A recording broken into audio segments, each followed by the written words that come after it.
Okay. Can you hear me now? Is it okay now? I don't know what happened. Let me really quickly check if it's working as it should. I don't know what exactly was the issue. I haven't changed anything. Okay, you can hear me, so it's working. Is this working? Yeah, it's also working. I don't know what happened. But it's fixed now. Apparently it's fixed now. Yeah, this was really weird. I wasn't able to test my mic before the stream because I was having the washing machine on and then it finished and I was like, why now? I was quickly hanging my clothes and then I ran back here and now then I switched and now it was not working, but now it is again. I wonder what happened. Like the mic just changed the output where it is. Let me check. Voting. Broadcast. Yeah.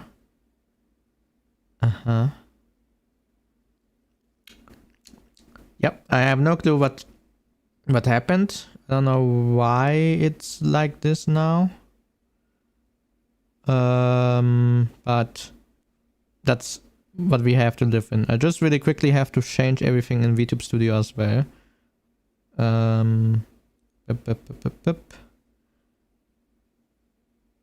Add to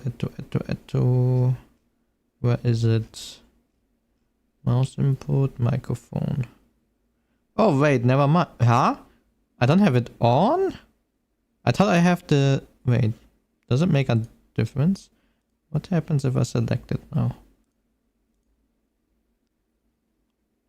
Is that something different? Is it different? I think it's smoother now, right? Is it smoother? I don't know. I will just leave it off. It was off before. Whatever.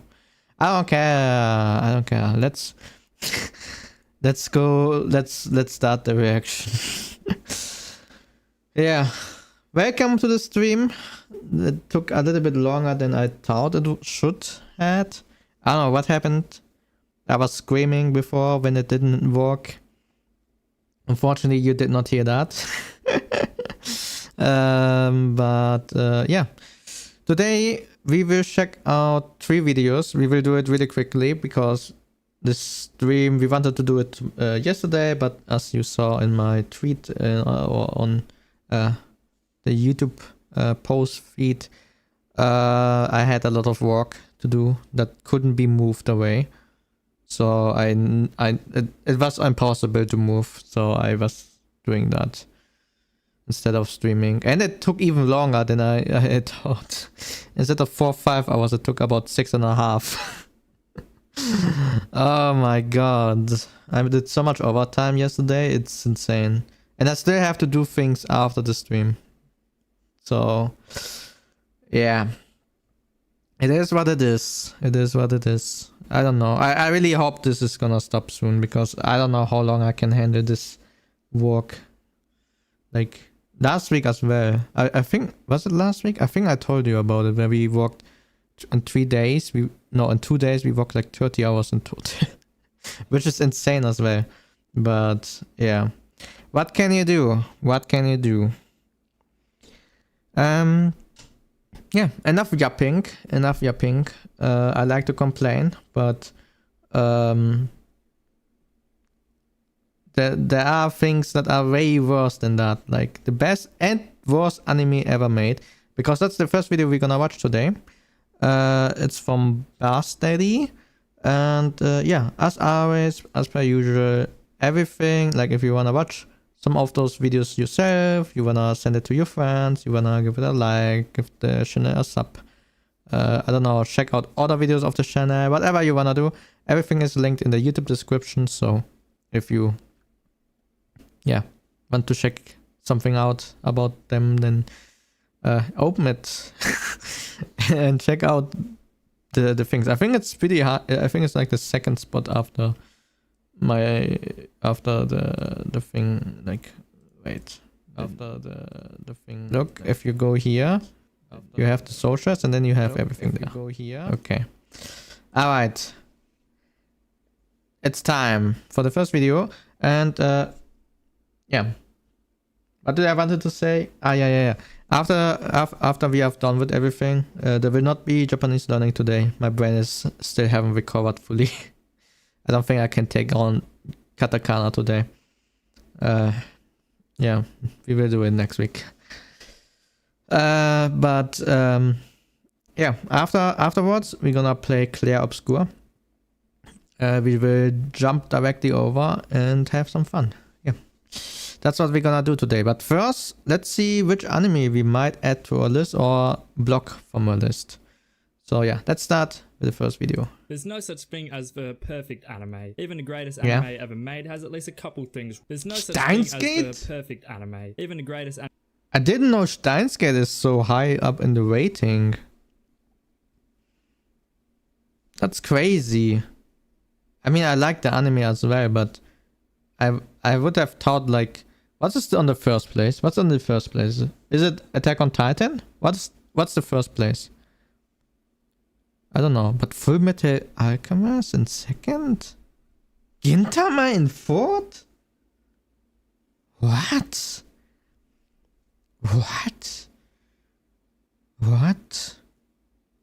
Okay, I'm surprised. It's very well beloved. It's a really well beloved franchise. Really? Also, hello Subaru. Wait, why is the chat not working? What is going on? Why do I have those issues today? Let me reload the overlay. Shotomate kudasai. Okay. Maybe it will work, maybe not, I don't know.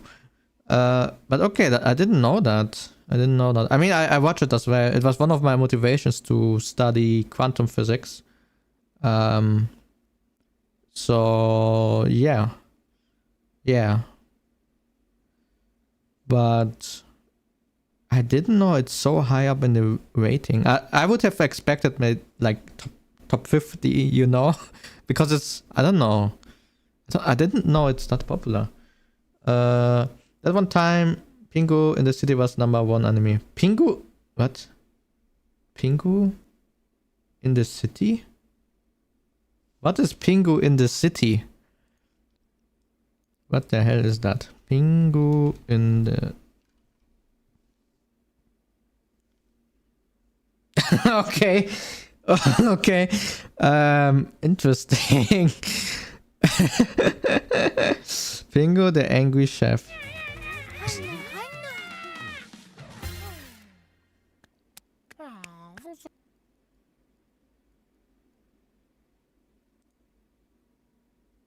Interesting. That's crazy. That and also Cory in the House on... What is Cory in the House now? This is another cartoon. Cory in the House. Wait, it's an anime? Wait, what? There's no way. What are you saying, my dude? Wait, Japan.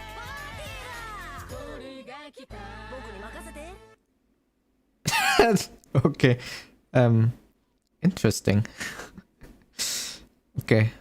Interesting. Fully interesting. Things wrong with it. Attack on Titan. The comedy isn't really that funny to me, or how in Evangelion you have to become an investigator. I want to watch Evangelion at some point. I still haven't watched it. And people keep yelling at me, watch it, it's so good. It's the best anime in the world. I'm like, I don't know about that. I don't know, my dude. Oh my god. I don't know. At some point I will watch it. Of journalists just to figure out its ending. What? But these shows are at least consistently incredible throughout their runtimes, always leaving you on the edge of your seat across multiple episodes or seasons, unlike one anime. The Promised Neverland had one of the most depressing foursome grace I have ever seen. In the really? sense that season 1 was an instant classic, a true masterpiece, while season 2 is just despised by the majority of people who watch damn. it. Reason too. Season 2 is like it's been written by Tommy Wiseau overdosing on ketamine. Oh my god, Charlie is going crazy on it as well. Why season 1 is so fantastic. The user of the site actually voted both of these into the #1 slot. It's an inside meme. Oh, it's like when Justin Bieber was voted to make his concert in North Korea, right? something like this. The average Reddit troll. The Reddit people. And why its sequel is such a disappointment. Or 4chan, whatever. Major spoilers for the entire series in this video, but just watch the video anyway. So that's fine. Let's begin. I will probably forget all of those spoilers anyway. The show begins with 3. Even if I watch the show. It's Emma, Ray, and Norman behind a giant gate, looking beyond and wondering what lies within. Wait, maybe I should put a note behind me then. I will put a note behind me. So people don't get angry at me. I watched this streamer and he had a lot of spoilers in his stream. It's crazy. Wait, why is it so small? What the hell? This is super small. Never seen something so small in my life. Okay, major spoilers. You've been warned. Okay, there we go. Should I make it bigger? I will make it a little bit bigger. It's way too small. How about that? Perfect. Okay. Now everyone is aware that there will be spoilers. And yeah, probably after the video I will take it back off, but for now, so nobody complains that there are spoilers here. Yeah, recommend watching season 1 and read the rest since season 2 is kinda deviated from the source. Oh, it's like Fate. I remember watching Fate, the Fate series. I watched like the season and I had like a list from the internet where it says, okay, you have to watch it like this so it makes sense. So I watched it, and then I arrived at, what was it, the name? Fate Prisma. Maybe I should look it up. Fate Prisma. Ah yeah, Prisma Ilia. This one, this magical girl thing, and I was like, what the hell is happening? I watched the first episode and I'm like, okay, that's a weird, that's a lot of edgy lolly stuff going on here. And then I watched the second episode and I was like, yo, what the hell? And then I stopped watching it. I just skipped the Ilya, the magicist girl stuff. I was like, I'm not gonna watch this shit. Ain't no way. The FBI is gonna open my door in freaking 2 minutes. What the hell is going on here? Yeah, so I skipped those parts. It's crazy. And it has multiple seasons as well. Like, I have no clue what is happening there. Maybe there's something important for the lore. But I don't give a damn. I'm not gonna watch this shit. It's crazy. Crazy. All the saber looks the same to me. Yeah. Wait, what? Held a message for... Wait, what? Oh, this is Twitch. Okay, some bots are trying to come in here. Yeah. They better get out of here, those bots. I don't like them. And they don't like me probably as well for blocking all the messages. But that's fine. Within it. This is already a great establishing shot. The intimidatingly large scale of everything inside. What the hell? They are in freaking Impel Down. The gate tells us that whatever does lie beyond it is probably something not to be messed with. Skipping ahead, we realize that Emma, Ray, and Norman are all in an orphanage, accompanied by a bunch of other kids and one guardian, the mum. Now, as you probably noticed, this isn't a normal. Why is the mom having a maid out? Whoa! There's only one adult. 60,000? Wait, what are those? It's like, is it like, Darling in the Franxx, but without the robots? In the entire facility, and as we see later, they all have to do these oddly intimidating exams despite being so young. During a game of tag, we are shown our 3 main characters' strengths and weaknesses. Emma is physically stronger and more athletic than the others. It's the main character.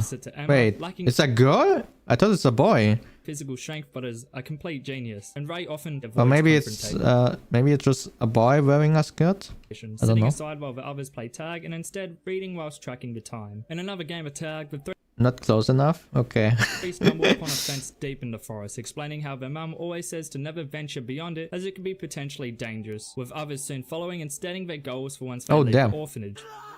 And then we see Connie. Now, Connie may seem like a random side character at She first, looks cute, but her role with in the the story is weird-looking extremely bunny. important. This is further proved by the following scene, in which it is revealed that Connie's going to be leaving the orphanage because she got adopted. Once she Wait, leaves, what? Emma notices that she left her toy behind, a Oh. stuffed bunny.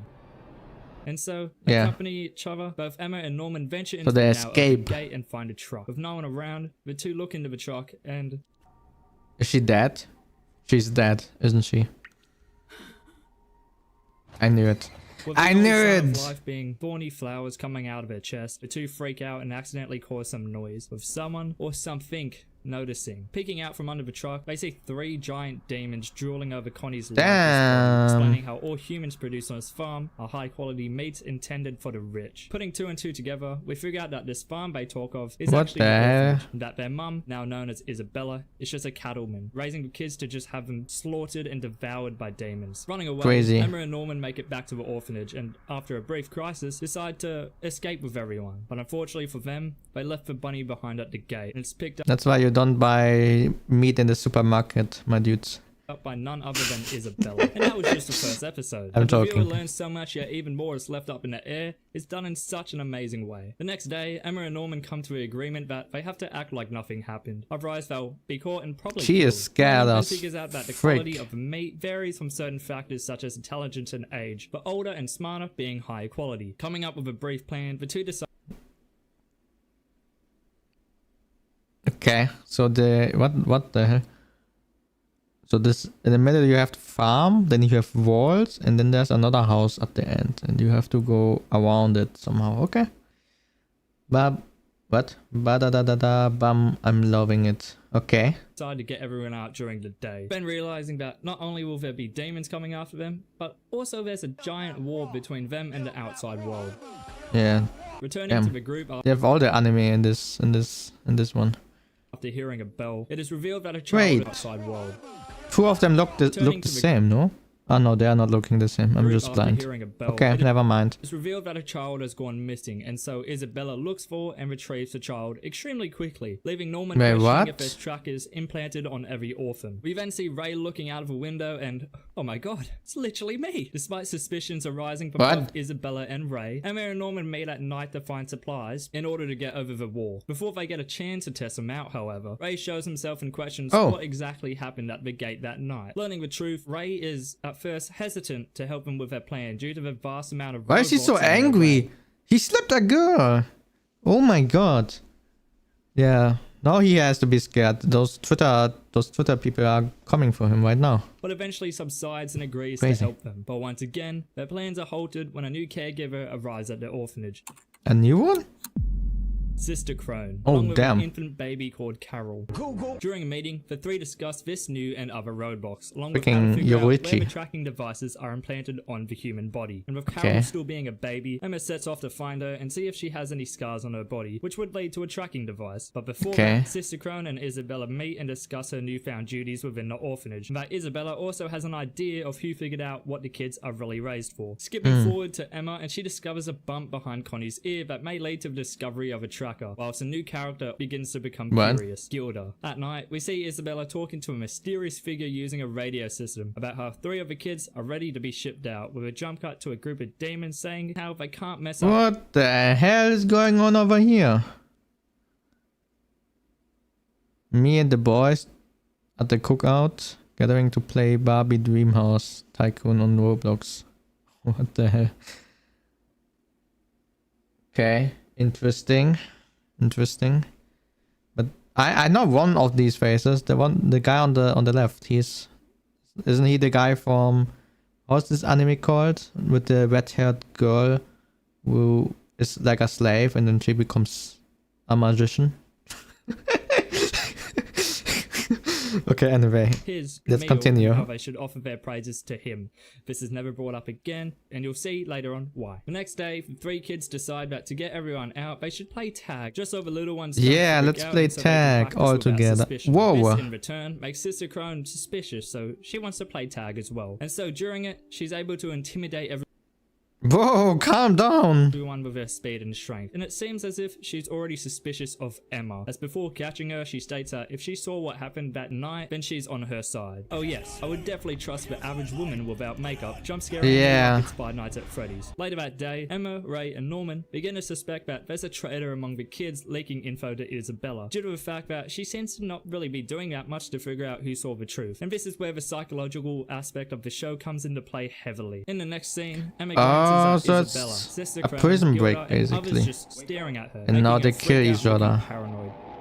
Because in reality, the kids are pretty much powerless against these demons and adults. It's just like when you try to hide that you've broken something as a kid, but your parents definitely know, they're just waiting for you to say it. As Norman places something unknown in a bag, we cut to Sister Crone and Isabella having a little meeting. It is here that Isabella reveals that she knows what Sister Crone is up to, but this has no effect on her, because she just goes to her room and destroys her doll. As strange as this Why? is, it does show us that Isabella does have a lot of psychological power as a human, and that Sister Crone just don't give a fuck. The next day, the three decide to play tag and escape as teams, just because the little ones would just perish by themselves. Oh no, they're all gonna die. I see it already. I see all the dead flags, all of them.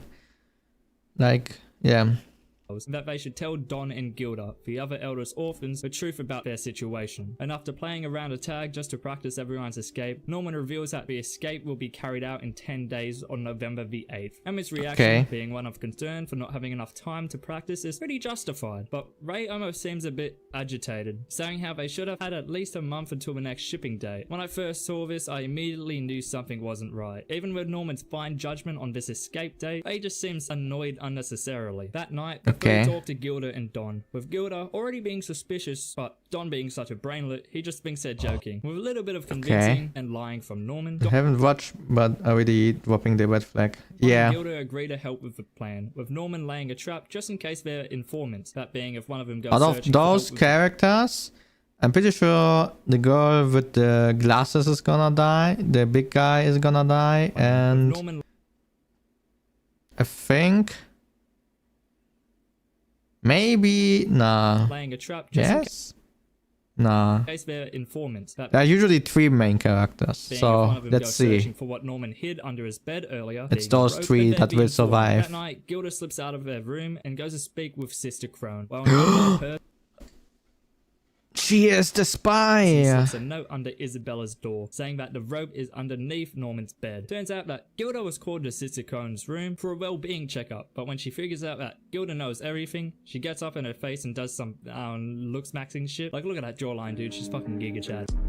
Damn, freaking, what's her name? Jelena? So now we know that Gilda isn't the traitor, but what about Elena? Don? The next Jelena? night, Norman and Ray check the spot for the rope, with it now being taken. As Ray confirms that it's Don being the traitor, Norman ignores him completely and instead points Stop the killing them finger with right at Ray, saying that he's the synopsis? traitor. This Nah, it's revelation fine. was done extremely well, because although Synopsis. Ray was Oh my definitely god. suspicious I with a lot cannot of speak. things, there were scenes where Don and Gilda are both the same, speaking to Isabella or just staring at Emma. Ray explains how he's been Isabella's subordinate for a long time, saying how What? Hello, a certain mysterious virtuoso. Jin? How are you doing, Jin? How is it going? known what really goes on at the orphanage for a while now. But instead of cutting him off completely, Norman just asks for three things from him. One, to continue to spend time with everyone like before and to guarantee their safety. Two, release all the info he has with them. And three, come to their side instead of Isabella's. From Norman's request, it's revealed that Ray was the one who pushed Norman and Emma into His name is Ray? I see a dead flag on Ray. I don't know about. I'm not so sure about him anymore. Maybe there are only two main characters. Ray's been pulling the strings for a long time, pretty much. Cooperating with Isabella so he doesn't get shipped out. What's this all about? A summary of Promised Neverland. We are looking right now the best and worst anime ever made. That's the video we are watching right now. And apparently there's a really big chunk on this anime. Oh no, it's both seasons. Oh, okay, so it's just this anime apparently. Right, I only see Sasuke. Yeah. And if he gave her info, man, Sasuke. Every anime he is in, he's doing some weird stuff. Look what happens in Bleach. Look what happened in Bleach. Look what happened in Naruto. Sasuke. Something is wrong with this dude. Someone needs to get him. I don't know. Get him. Nah, I'm not gonna say it. so-called drunk from her perspective, which in oh yeah, return this led to one Ray considered figuring out best how to break and worst at the same time. the tracking Okay, devices. yeah. But even with Yeah.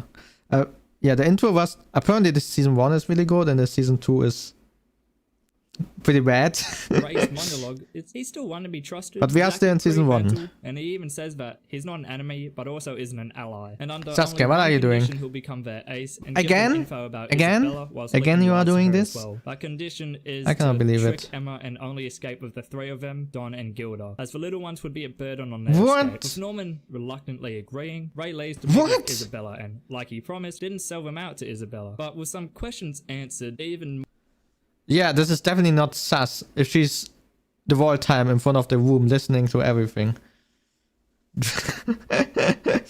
Let's just pretend season 2 never happened. Yeah, I think it's the same with Sword Art Online. I don't know. I haven't watched the new season of Sword Art Online. I only watched until Gun Gale Online and then I stopped because I was like, okay, no, it's getting a little bit weird. You will find out soon enough. But I don't know if maybe it's just me. I mean, the last time I watched it was like, I don't know, 10 years ago. more realized. I don't know that how Ray good it was is the or how traitor, bad. but he's really pulling the string. Ray seems like he's Me, got the upper I'm hand over pulling the Isabella, strings. but how much does she really know about their plan? Before those questions can even begin to be answered, I wanted to share an example of a filler scene in the show, because although they don't add a lot to the overall plot, they do to And you see I'm pulling the strings. I'm eating children every day. Every day. It's the most normal thing for me. Have you never asked where those chicken nuggets are from? No, you know.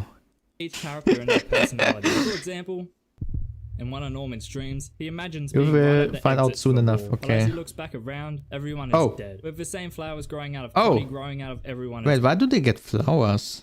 well. As Norman notices Why do they have flowers? It's like a certain mysterious virtuoso is doing that. Emma dead on the floor, he ripped onto her, just hoping she has any life left in her. That is until...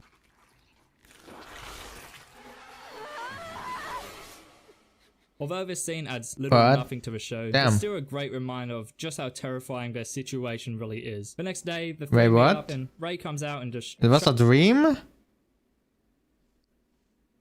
Is it like Higurashi? That when you die, you get transported into another life? I mean, Gange was already weird to begin with. Who brings a sword with but who brings a sword fight to a gun simulator? Yeah. Yeah. Yeah, I mean, yeah. I only watched it for the ending. And then I was like, okay, let's end it here. It's enough. It's enough. straight up says to Emma that he's the Yeah. traitor. Emma, obviously dumbfounded, questions why he would even be Isabella's subordinate. Ray then explains that he would have told them everything when they got back from the gate that night, but they left the bunny behind and so he had to cover things up for them. Later that Okay. night, all 5 of the kids meet up with Ray sharing some info, that being how Isabella disappears Bedroom, into a secret room mommy's between a bedroom room. and her own room. Oh, every night mom at 8. room. Further adding that I just said mommy. I cannot believe this. she goes there to speak to headquarters and that the security measures on the room are unknown. No, pretty sure if they are dead, they go dead. Oh yeah, true. This one girl, she got eaten as well. But like what I was wondering, you know, they have those numbers on their neck. Maybe you know they are like clones. When one is dying, another one comes, and then your memory gets transferred to the new one. And it's I probably a don't know. bad idea to go check. But of course, Don, being the absolute fucking genius that he is, decides to go anyway with Gilda following. Gilda is at least hesitant to do so, but goddamn, there is nothing but mush and TV static going on in Don's brain. Although Damn. they do eventually find the secret room, they find it to be locked, as the door to Isabella's bedroom opens up. Turns out, it's not Isabella, but it's actually Phil, a character that seems Okay. insignificant right now, but is actually pretty integral to the entire series. Over in a separate Interesting. room, the main 3 are again I don't pondering their trust Phil. escape and things I they don't need to trust him. consider. The escape plan has 3 steps. That's all I'm gonna 1, say. Get over the wall and escape. 2, get away from the orphanage safely. And 3, establish a way to survive outside and become self-reliant. Now, for the time being, that last step seems like a no-brainer, but as we'll see in the 2nd season, it's just kind of executed very poorly. And What? that's Doodlehead Don, and he's just successfully stolen Isabella's key to the secret room. Successfully being a bit of an overstatement. Switching back to our main 3, and Emma Was it a secret or does she know about it?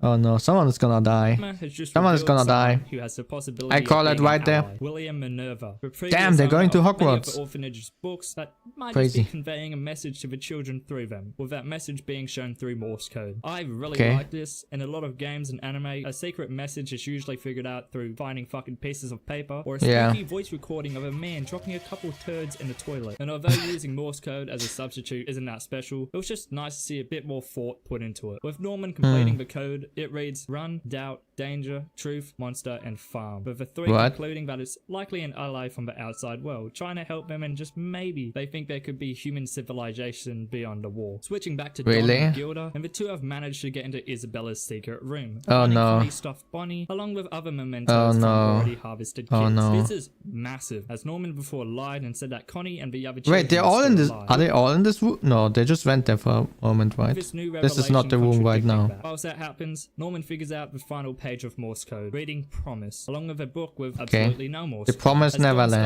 stumbles or into whatever another the name bookshelf, was. Another secret room opens up, Oh. revealing multiple communication devices, and after What some back and the forth hell? between the two, they hear Isabella enter the bedroom.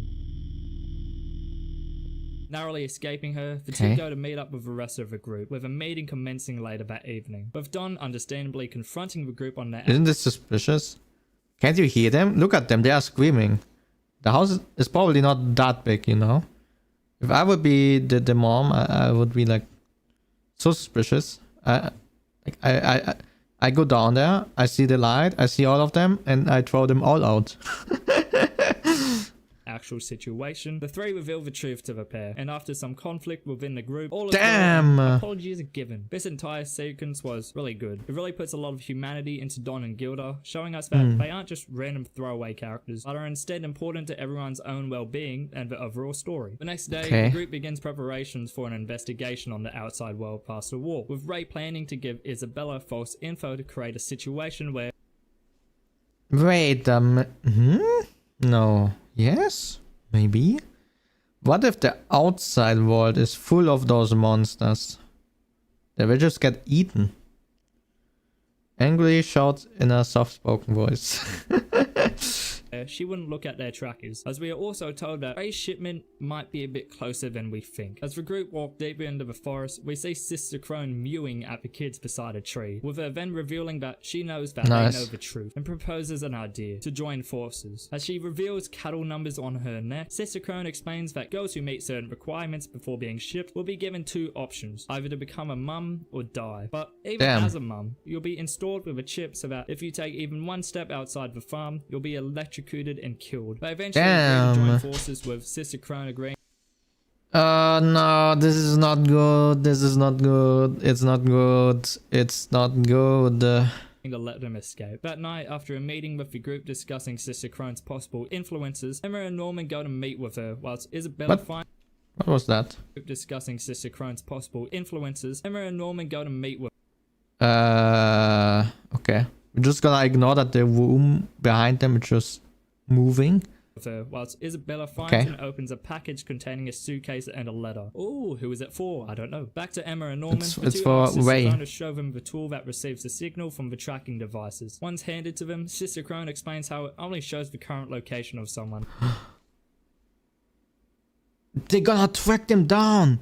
They're gonna let them escape and then they're gonna find them again. Oh my god. No, no, no. But it can't specify who it is. With that, she also confirms that the What? Wait, what? Of someone? Wait. So it's leading them to someone instead. It's gonna lead them to the monsters.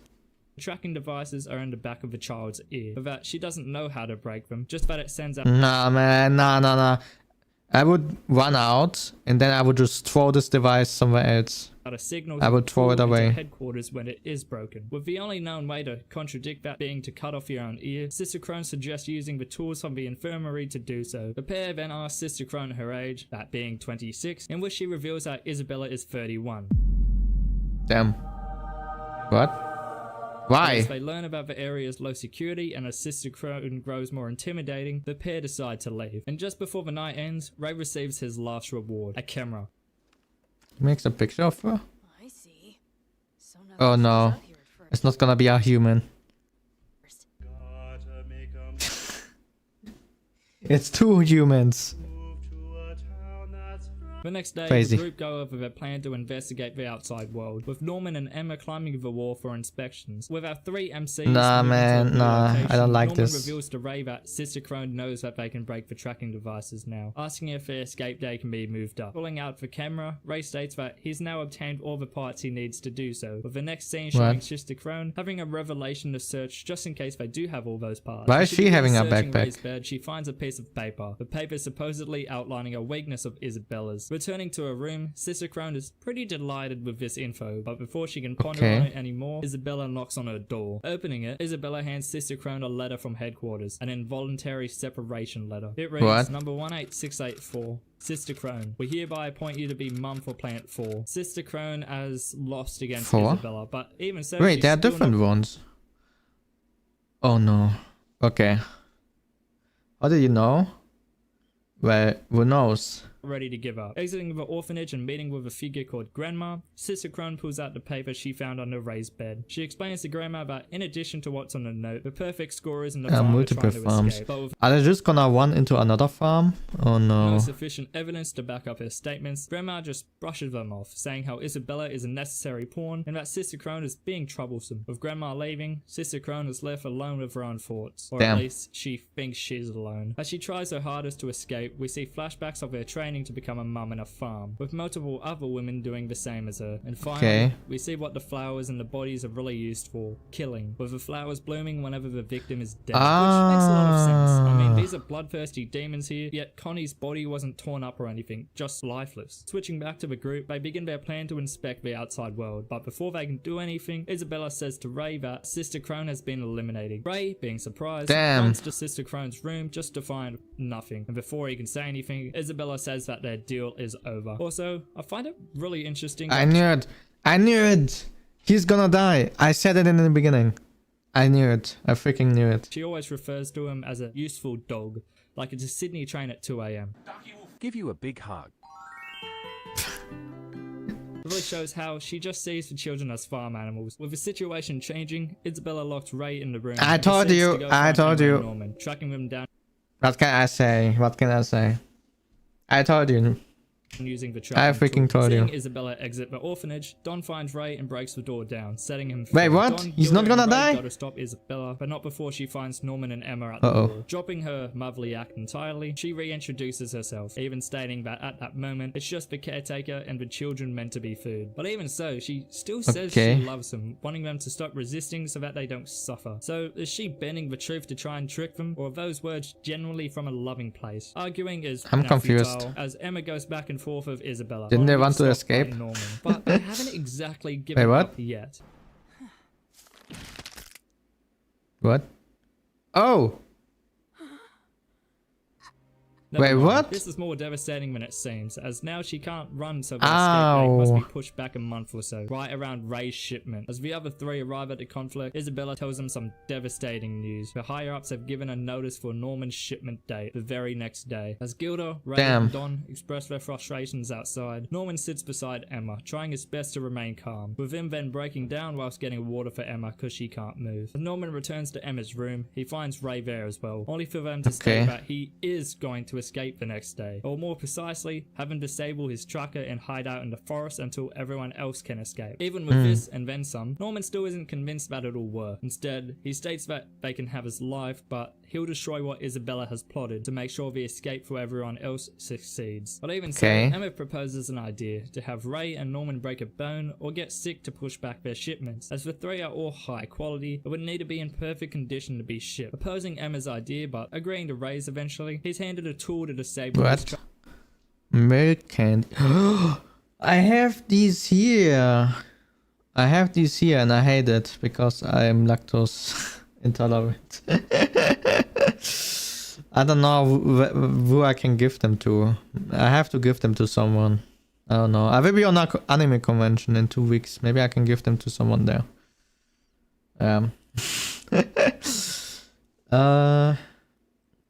Emma, I used to be a kid until I took a shock and halted to the knee. What? Until I took a shock? But she's still a kid, what do you mean?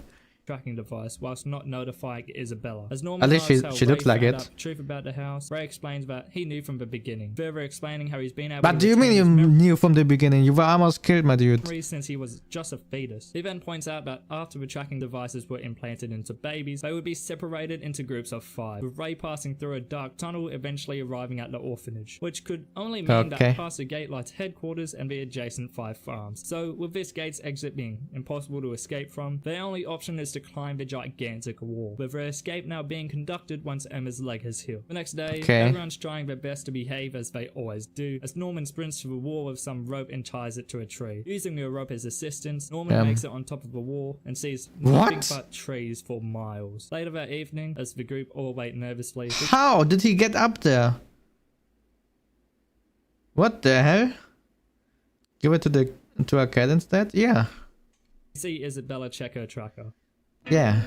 As Norman returns, completely disregarding the plan that was set in place. That night, What? Ray and Emma confront Norman on this decision, but before they can make any argument, Norman tells them some crucial info that we as the viewer didn't even know. There's a cliff beyond the wall, wide, long and deep, of certain death awaiting anyone who falls in. Along with that, Norman figured out that this farm and surrounding farms are on a hexagonal property surrounded by a cliff, and that the section west of their farm was probably headquarters, also containing a bridge over the cliff. Before more can even be said, the group are interrupted with Norman handing back Ray's device, with their conversation ending with a farewell group hug. As he packs up his stuff, Norman finds an old string phone he doing? and Emma once used when he was sick as a young child, so that they could still talk to each other. I like this scene a lot, especially with it being the only thing he's packed. It shows a lot of sentimental value and shows us the impact Emma has had on his life. As everyone finishes saying their goodbyes to Norman, Emma has another idea. Well, it's basically a Running at Titan Norman proof. and tackling him, Yeah. she tries to disable his It is Titan proof. Until Aaron shows up, at least. tracker and get him to run away. But without hesitation, Norman pushes her away. As an argument begins, tracker and get him to run away. But without hesitation, Norman POV, a woman tries to hug me. I don't want a girl. Jumps. pushes her away. True. As Facts. an argument begins to Facts. unfold, it's quickly Women ended are by dangerous. Isabella, whispering to Emma that she'll kill her if she starts another commotion. But before he leaves, he says his final farewell to Emma and Ray, then leaves the house to meet his demise. As Isabella walks to the gate with Norman, he asks her one simple question: "Are you happy?" It startles her, replying yes because she was able to meet. But I'm so confused. Why are they... Huh? Is he gonna end up as food? Or is he gonna... escape? Someone like Norman. I do believe this to be true, but the fact that it initially startled her leads me to believe that Nah. She's just... Nah, he's not gonna make it out. The last time someone was at the gate, it didn't end well. she may have a little bit of guilt somewhere in her heart. As they enter the gate, Isabella asks Norman to wait inside a room, but the only thing we have to go off is a shocked look on Norman's face, as if he's found out about something or seen someone. Back at the farm, both Emma and Ray are very depressed, to the point where even Ray suggests that they just give up and die. As Emma returns to her room, she breaks down in tears, but is quickly stopped when Isabella enters her room. She taunts her with statements like, "You can't do anything on your own." But even so, Isabella even says that she'll recommend her to become a mum for the farm, but Emma still declines the offer, become a mommy. the kids just being too strong. As the days go by, we eventually arrive at Ray's last night before he's shipped away, which coincidentally is his birthday. What a fun celebration that will be. Yeah, it's a nice gift. Ready? Yeah, we're ready. Yeah. What? Hurry up. Okay, ready? 3, 2, 1. Happy birthday! Yeah! Whoa, wow, oh my god, thank you guys so much. You coming out drinking? Barry, you coming out drinking? It's your birthday, we gotta get hammered, bro. Oh, yeah, sorry guys, don't think I'll be able to make it. Oh, why man, it's your birthday, come on, so don't tell me you're working. No, I'm not Someone working, is vanishing in the background. So it turns out that I need to go get shipped to be eaten by demons. But that's good, it's a nice gift. What?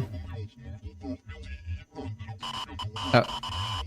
But as Emma Okay, meets with Slender Ray, Man. it's revealed that Emma still hasn't given up. Because Isabella had to have her eyes peeled on both Emma and Ray after Norman's shipment, Emma left everything to Don and Gilda to figure out. With her escape finally planned out, there are still just two problems left. Firstly, Isabella's watchful eyes, which in order to escape, they'll need to separate her from the babies to shake her off. And secondly, the cliff past the wall. They can't go to the bridge to the west as security will be tight once notified about an escape. So to counter that, Ray will seal off Isabella's secret room, light the orphanage on fire so that they can evacuate and escape whilst Isabella's busy putting the fire out. Even with this seemingly perfect plan, what if Isabella I don't know if this is seemingly a perfect plan. If they put it on fire and everyone is escaping, they have multiple farms, you know. They can just say like, okay, let's catch everyone and bring them, just split them up, bring them to other farms.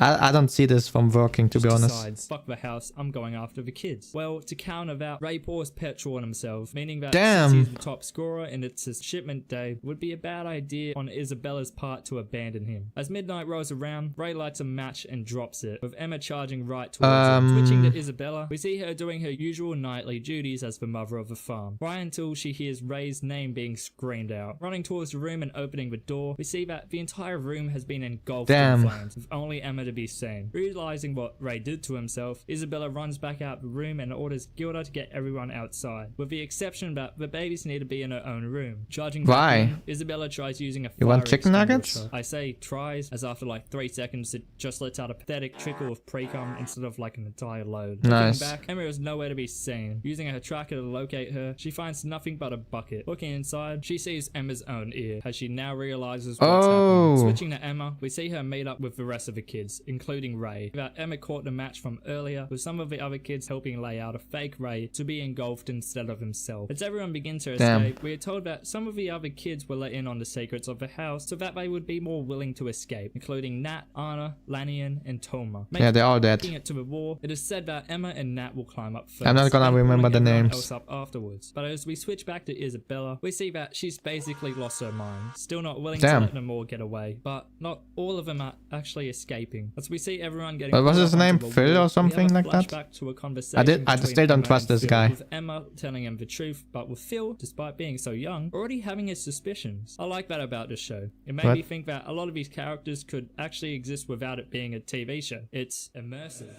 Okay. With all that new info, we realize that the really young kids, the quote-unquote liabilities, are being left in charge of Phil, with Emma vowing to return in the next 2 years to save them, and the kids in the other I don't know about that. Before they can make any progress, Isabella alerts headquarters about the escape, with an alarm going off and maximum security being enforced. So instead, to Ray's surprise, they cross over the cliff instead of the bridge, with Don throwing a rope across and around a tree, forming a flying fox, or if you're a boring American, please save me, Donald Trump. Oh, I know what they are doing. This could actually work. I saw this working at the Wall of Berlin.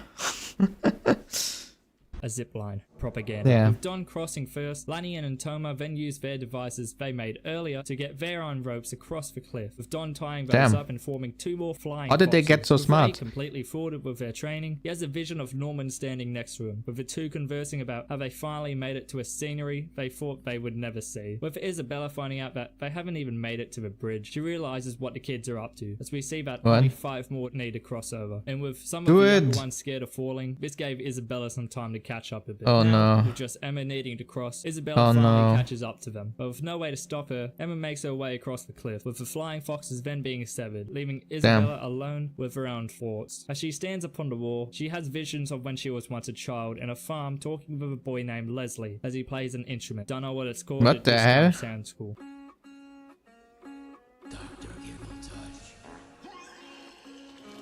The scene eventually shows Isabella on her shipment day, finding out the truth about everything, which then progresses to her training to become a mum and becoming pregnant. Now, in a world where most men end up dead, I don't know how she became pregnant. Yeah, unless, how? Maybe a demon could? The scene finally ends. Nah, she's freaking...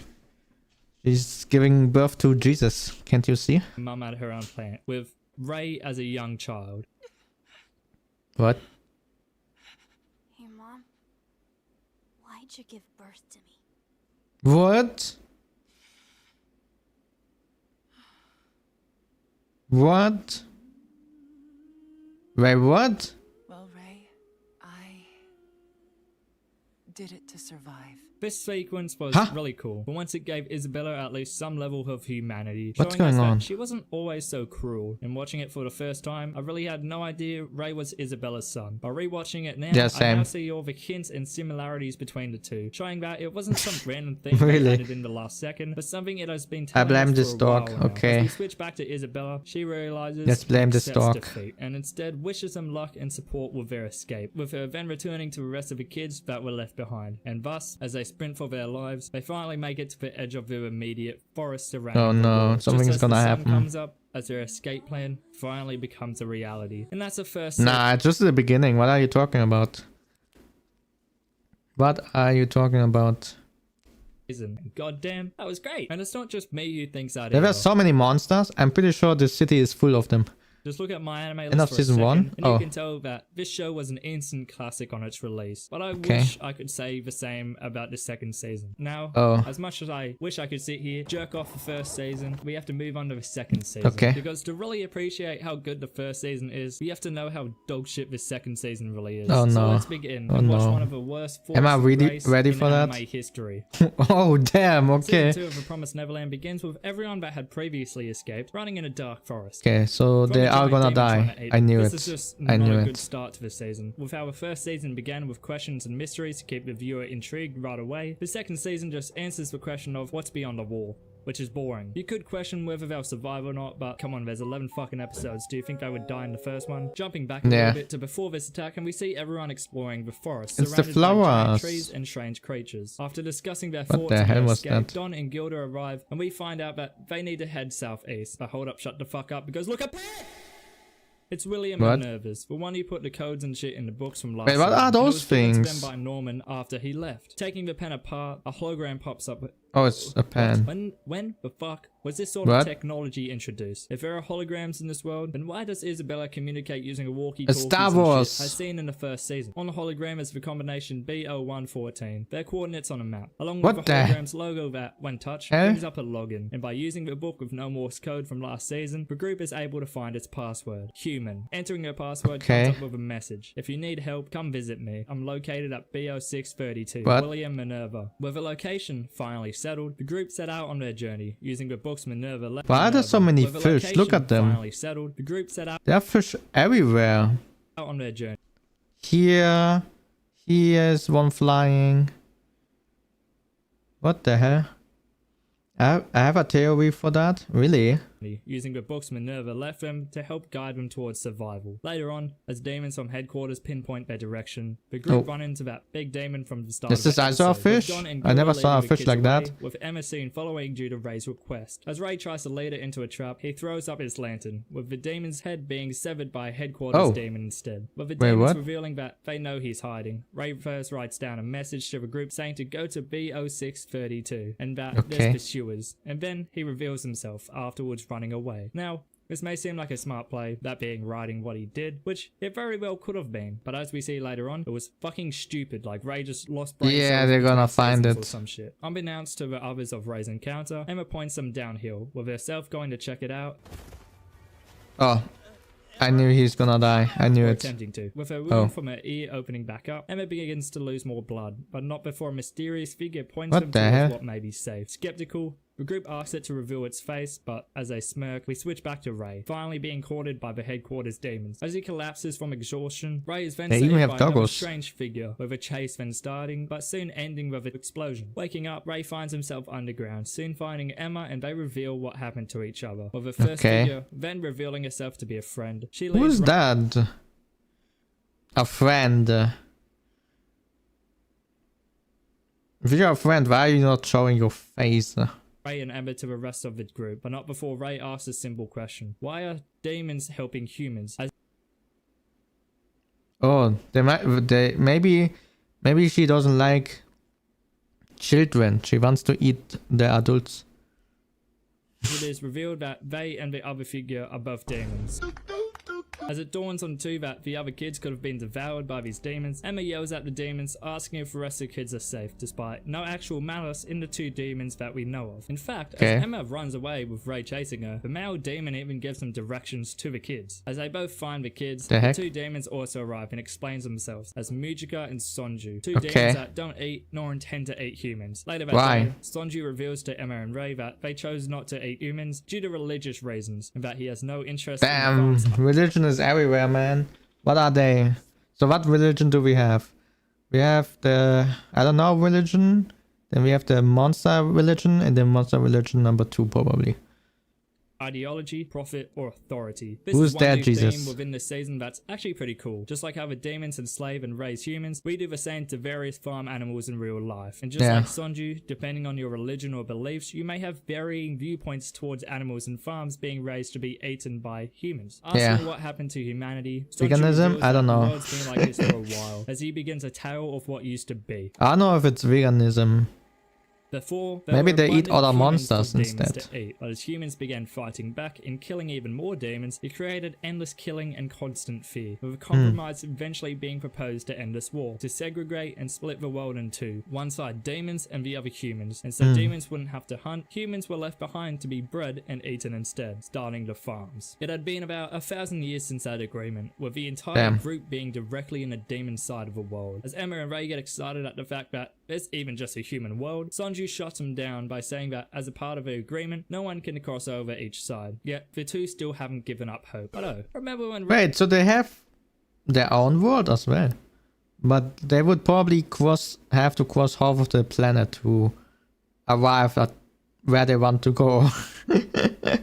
Ray wrote down Minerva's coordinates on that tree. Well, the demons from headquarters found that same tree. You donkeys, Ray. You're a fucking idiot. That's another problem in this season. The characters just feel like they're missing their intelligence from season 1. And that's not the only thing this season is apparently missing. As the group plan to meet up with Minerva and ask how to get to the human world, Sonju tells them that to go southeast, it'll take 5 days to leave the forest. So he and Mujika teach them the basics on how to survive, like cooking and hunting and other shit, whilst leading them out of the forest. For the next 5 minutes or so, it's just them learning how to do this shit. And oh my god, is it fucking boring. Where's the excitement the first season had? What made season 1 so special was building up their skills skills to get through tough situations. But now those types of scenes are replaced with straightforward and dull training segments with... I'm surprised all of them are still alive, to be honest. That's all I'm surprised about.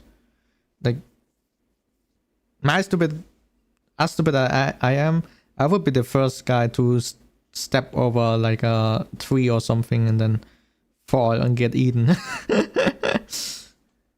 Pretty sure the journey is the route to Mount Doom on the hardest difficulty. Yeah. Value in the show's progression. Boring. Skipping forward, and we find Emma training with Sonju as she shoots a live bird. As they find it, Ellie alive, Sonju hands Emma a goop nut. Wait, there are birds? What's with the fishes? There were so many of them. Plant from when Sister Crone was killed, and as we'll see once it blooms, when they found Connie. In this world, food is dedicated to the gods, and if accepted, the goop nut will bloom. It's a traditional practice upon demons, and it also works to drain the blood of an animal, preserving the meat for a longer time. Piercing the heart of a bird, Emma is shaken up by having to do this. Further seen when she returns home, as she seems a lot more quiet than usual. Finally, after days of traveling, they make it out of the forest and discover a large and vast desert wasteland. After wishing them farewell, Sonju and Mujika say their goodbyes, but not before Mujika gives Emma an amulet that she hopes will protect her. After a group leaves, Sonju and Mujika talk about how handing them over to the farm could actually grant them comfortable living conditions for 6 months or so, because despite not eating humans because of their religion, they only really saved them out of curiosity, or so we thought, as Sonju reveals that if they live and breed outside the walls, they'll be able to hunt and eat their offspring for generations, as it doesn't go against their religion. Damn. What a plot twist. Except I wish it was shown in a way where it wasn't just totally shown, like how season 1 dealt. He wants to become a farm owner, but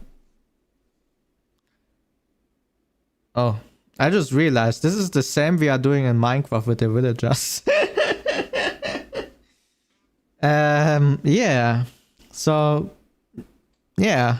With this type of shit. Also, this is never brought up again. Like, it's just to make Sonju look like a crazy. Wonder. As Sonju goes to take care of business, we are shown that night that he meant killing the demons from headquarters. Switching back to the kids, they finally arrived at their designation, but with nothing around in the scenery No, no, it's a trap. of a map, they use the pen to figure out what to do. It shows 108-1501, and so going to page 108 line 15 in a book comes up with history, entering it and they're greeted with a map, followed by the What the words heck? welcome and unlocked. I really hate this aspect in this season. In season 1, they had to use their heads to figure Yeah, they are...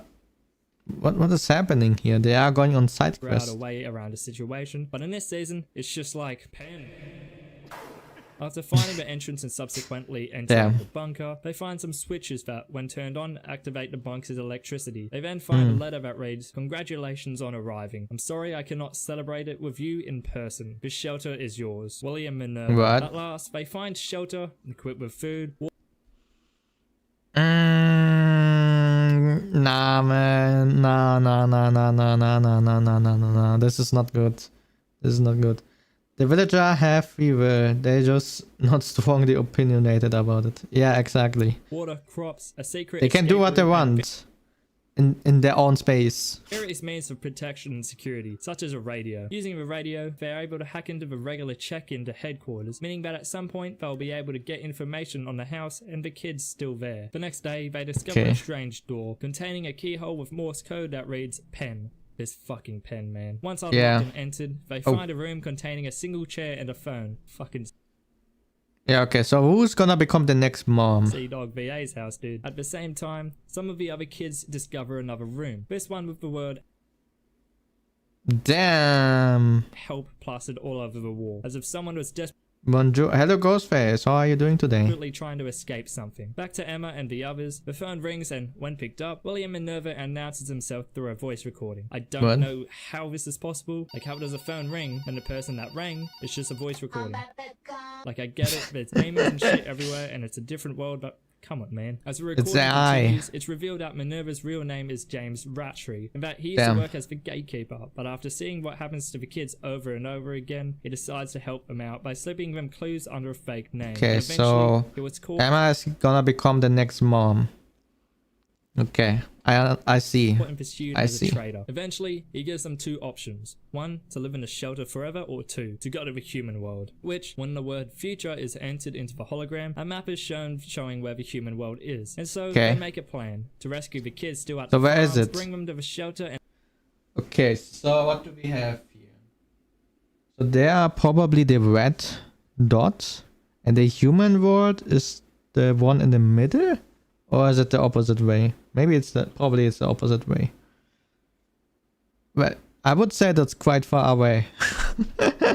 and eventually go to the human world. What follows is 2 minutes of again another training and preparation sequence that feels very lazy and boring to watch. After checking the farm's quenched mission once again to find nothing, I feel like I just saw something I didn't after last season want to see. Letting the kids escape, as she shows remorse and sympathy for the kids. With a figure known as Grandma giving her a calm earful, she asks, would you like to see them? Referring to the kids. Switching to the kids, as they're all preparing to head to sleep, out of nowhere, a giant explosion occurs, busting the entrance to the bunker wide open, with humans in military gear then entering, scouring the entire place. I knew this would fucking happen. When you're going out hunting all the time, when you know you yourself are being hunted, it's fucking stupid, seeing as they had everything they would need in the bunker. As everyone hides, I'm so confused. They realize that 2 people were missing from the group, Don and...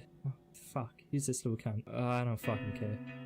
Meeting up with the rest of the group, they all finally make their way to a secret escape tunnel, which turns out to not be so secret because one of the bad guys catch up to them. Luckily, they are able to shoot them with their bows. But they are humans, no? Eventually make their way out of the bunker. I'm so confused. Being captured. But before Emma and Ray can surrender, a giant demon comes out of nowhere and devours the humans from headquarters. It's all just plot convenience. In the first season, there was never something like this, as it was actually written really well. But in this season, it's just, oh no, we got captured. Oh, don't worry. A giant demon just came out of nowhere. Yeah, he's gonna help you. The bad guys. Oh, or someone or something just magically appearing and helping the group out. As they shoot the demon with an arrow directly in its eye, they all make a run for it. Simultaneously, the demon... What? What? from headquarters give Isabella a chance. If the current operation fails, which it did miserably, they'll leave everything to her to get the kids back. And if she succeeds, they'll essentially give her freedom, along with something else unknown to us at the time. The conversation ends with Isabella saying how she'll get back the children who betrayed her. Just fucking stupid. First of all, Okay. no one betrayed you. And secondly, weren't you just saying how the kids will escape no matter what headquarters does? And she seemed like she actually did love them as a mother literally like 3 minutes ago. How can someone change? Didn't she also had her son in this group? Just no, you know, saying. Wasn't her son in the group? So quickly just by saying they'll be given some shit. Starting the next episode, we're in a town crawling with demons, as two demons talk about the Gracefield farm escape. The same escape Emma and the others were a part of, and that they're probably dead, but despite their odds, everyone in the group is still alive, having to collect whatever scraps they can whilst disguising themselves as demons in town, living in an abandoned church just out of that town. With everyone else sleeping, Emma's still wide awake as she reevaluates her actions, saying how she's starting to hate herself and that she thought she could protect and save everyone, but yet they all keep getting into life-threatening situations. Her monologue is soon stopped by Ray, who comforts her, saying how is he still alive? How is he still alive? Right thing for everyone. As the others awaken, Lannian and Toma ask to help come out in search of food and supplies, seeing as they've made well-done demon disguises and can help remove their scent using... Is that fucking weed? What the fuck is that? Emma agrees, but before they can go out, an elderly demon arrives at the church. Due to the numbing of his senses because of old age, the demon knows that they're there, but he doesn't seem to know that they're humans, not demons. As he lays down food to appease the god of his religion, he basically says how the demon world is going to shit, with not enough human meat being provided to demons, and that soon the town will become wild. As the demon leaves, Emma realizes that he was praying to his family, which in return makes Emma empathize with the demons more. Switching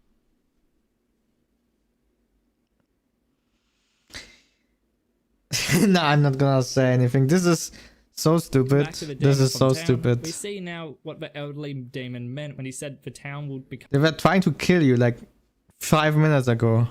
Wild, as we see two young demons morphed with extra limbs and disfigured bodies, meaning that most demons need human flesh to survive. And hearing the kids from Gracefield are still alive, they decide to go look for them in hopes of feeding them to the disfigured demons to stop their so-called degeneration. While in town, Lannian and Toma are knocked over by the same demons from before, as they realize that they're humans. Running away, Don and Gilda lead Lannian and Toma back to the hideout, as Ray and Emma lure the demons away. Seemingly cornered by 5 extra demons at this point, along with the other 2, one of these unseen demons slashes both of the other one's throats, killing them, in which he then reveals himself to be Norman. I actually thought it was what the heck?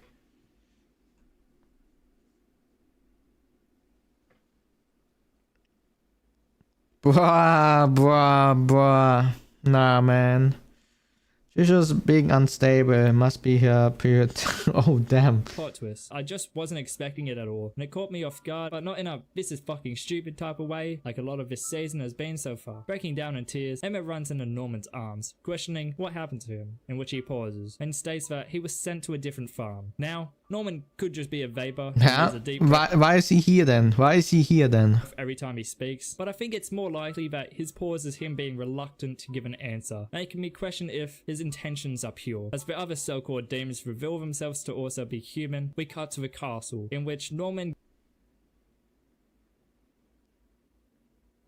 What? This makes no sense. I'm so confused. I'm getting a slight migraine seeing this all over again.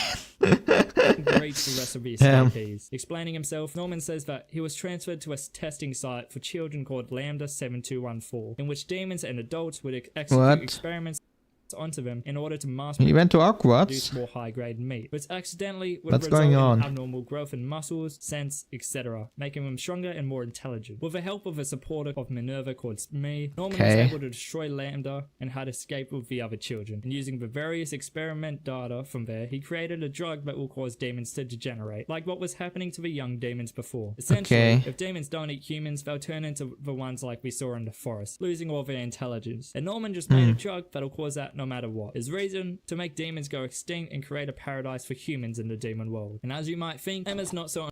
Yeah, this is... Yeah. ...on board with the idea, as once Norman... I wouldn't be so much on the idea as well. I mean, they know where the human world is, so just try to get there instead, no? Yeah. Leaves later on, she confides in Ray, asking if there's another way without annihilation or conflict. And as naive as it sounds, the demons still have families and friends, and all the same things humans have. It's just that they need to eat humans to survive. Yeah, right. Just give them your babies. I don't know. I don't know. What the hell? So the next day, the two go to speak to Norman, but before they can, are greeted with some of his crew. Zazie, who isn't there at this time, Sislo, Barbara, and Vincent. I can't tell whether I like them or not, because although they I don't have like them. variety to the type The of only one I characters in like here is Barbara. She seems like someone cool.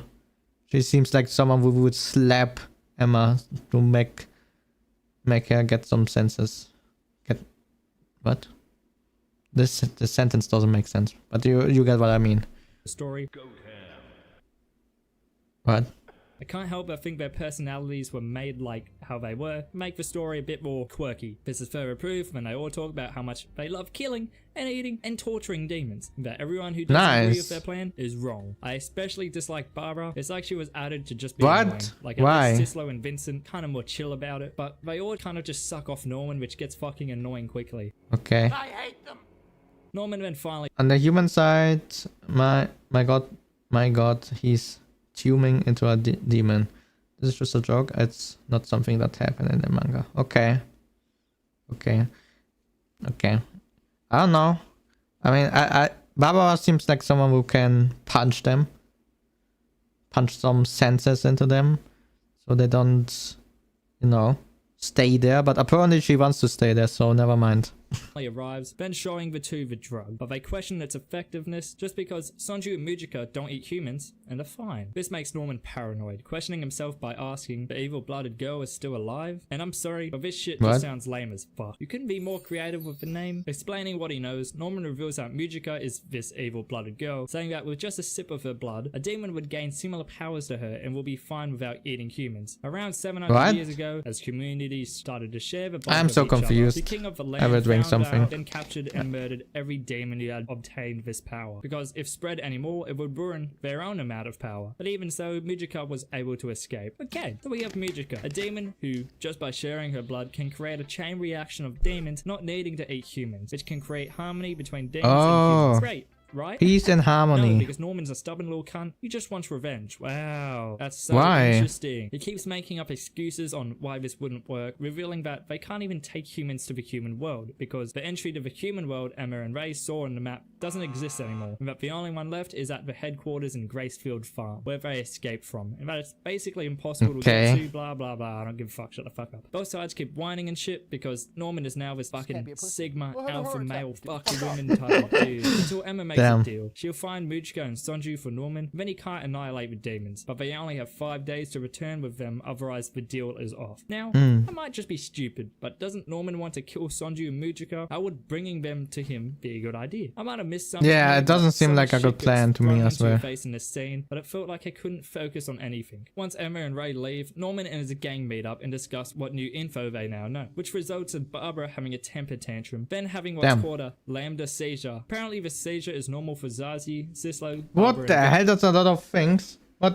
What is in there? Vincent, as they were experimented on and don't have much time left. But Norman's apparently fine, as he just took tests. You know how I said What? Emma was stupid for making this deal with Norman? Well, it turns out that when they're back, he'll kill Mujika and Sonju, and that the original plan still hasn't changed, as we then see the experiments they've been doing on a large demon. Back at the castle, Emma tells the rest of the kids their plan, and after some initial disagreement, they all begin to support Emma with her idea. As the sun rises, we cut to Norman, experiencing a seizure and coughing up blood, showing us that he's just been lying about only taking tests at Lambda. We then see a previous memory of Norman's the night he was shipped out. It turns out, as those doors opened up upon Norman's shipment back in season 1, a man was actually waiting behind there. Mr. Rattree. No, not James Rattree, the one known as William Minerva, but Peter Rattree, James's younger brother and the gatekeeper to the human world at this time. Peter asks Norman for his assistance in research, and despite knowing that something's off, he has no choice but to agree. The next few scenes show the extent of what Norman did at Lambda, taking tests and living somewhat normally, as Peter calls him the first genius since the establishment of the farms, then continuing with the era of James Rattree as the gatekeeper has ended. From now on, I will control the children of the farms. I don't like Peter's presence in the story. With season 1 is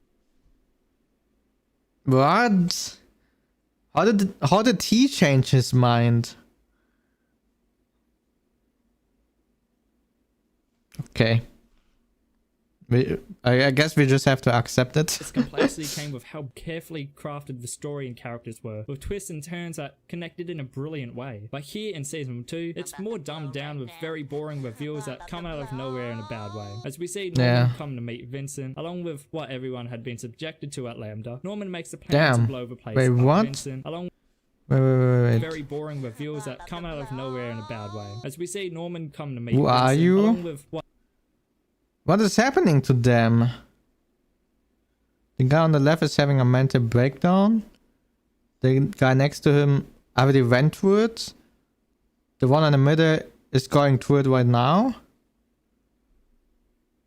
Or he's about to do blackout.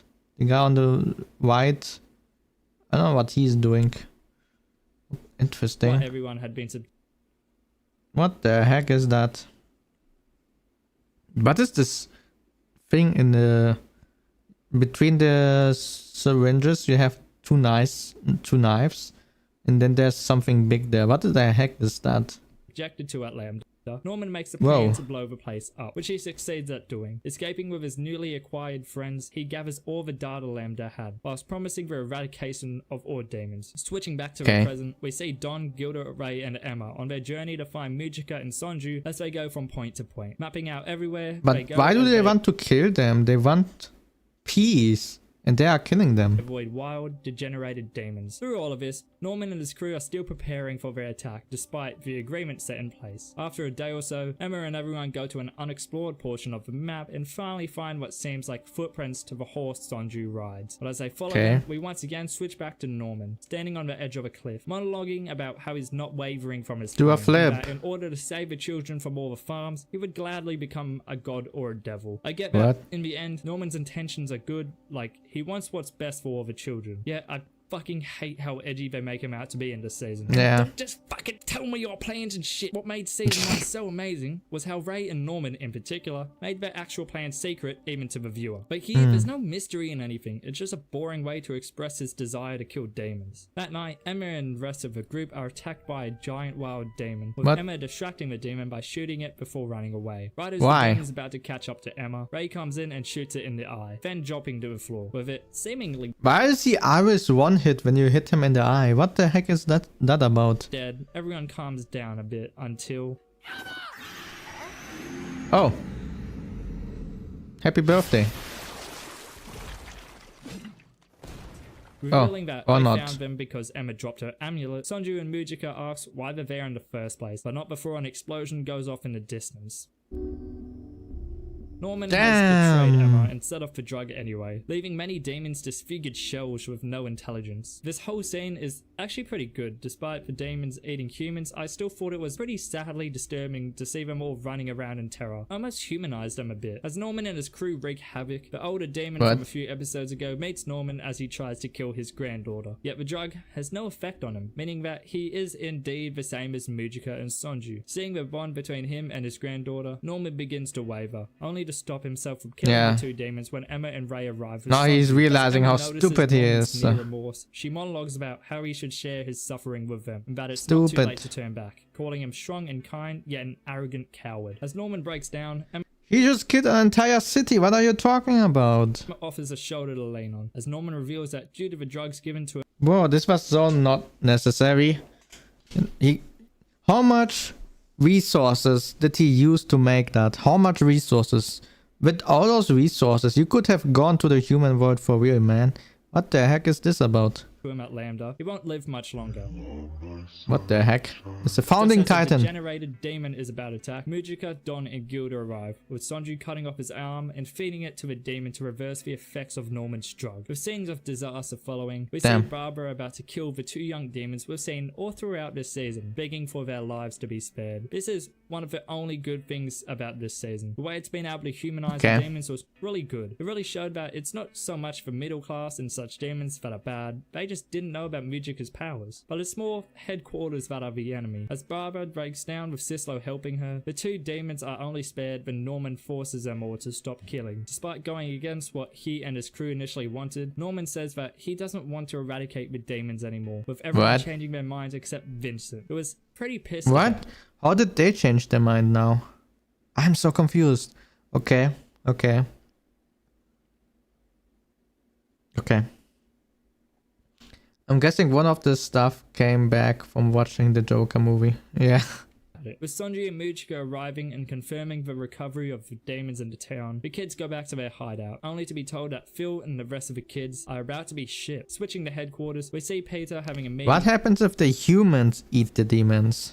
with the demons about the recent escape that happened at Lambda. With Just, Isabella you know, wondering. brought back into the picture to bring the kids back. Oh. She reveals that when searching the shelter, the radio that was supposed to be there was missing. I don't know how they knew there was a radio there. Like, it was supposed to be a secret hideout. It didn't necessarily have to have a radio. And so, they sent out a fake transmission to bring the kids back to Gracefield. Peter then states that the Lambda project will be started, with a new method of raising high-quality children using drugs will be used, and that the so-called yearly harvest will no longer be just once a year for the high-ranked demons. And I hate how all of Isabella's humanity was just taken again. Like, she was finally chill, but because they were too lazy to think of anything else, it just made her evil again. Back at the castle, Norman questioned whether or not all the data from Lambda was destroyed, and that Phil and the others might be getting shipped to a farm like Lambda to start the project. Even after Ray states that it might be a trap, Emma still has a resolve to save him no matter what. As Sanji and Mujika arrive, the early demon finally introduces himself as one of the demons she saved 700 years ago, Vilk.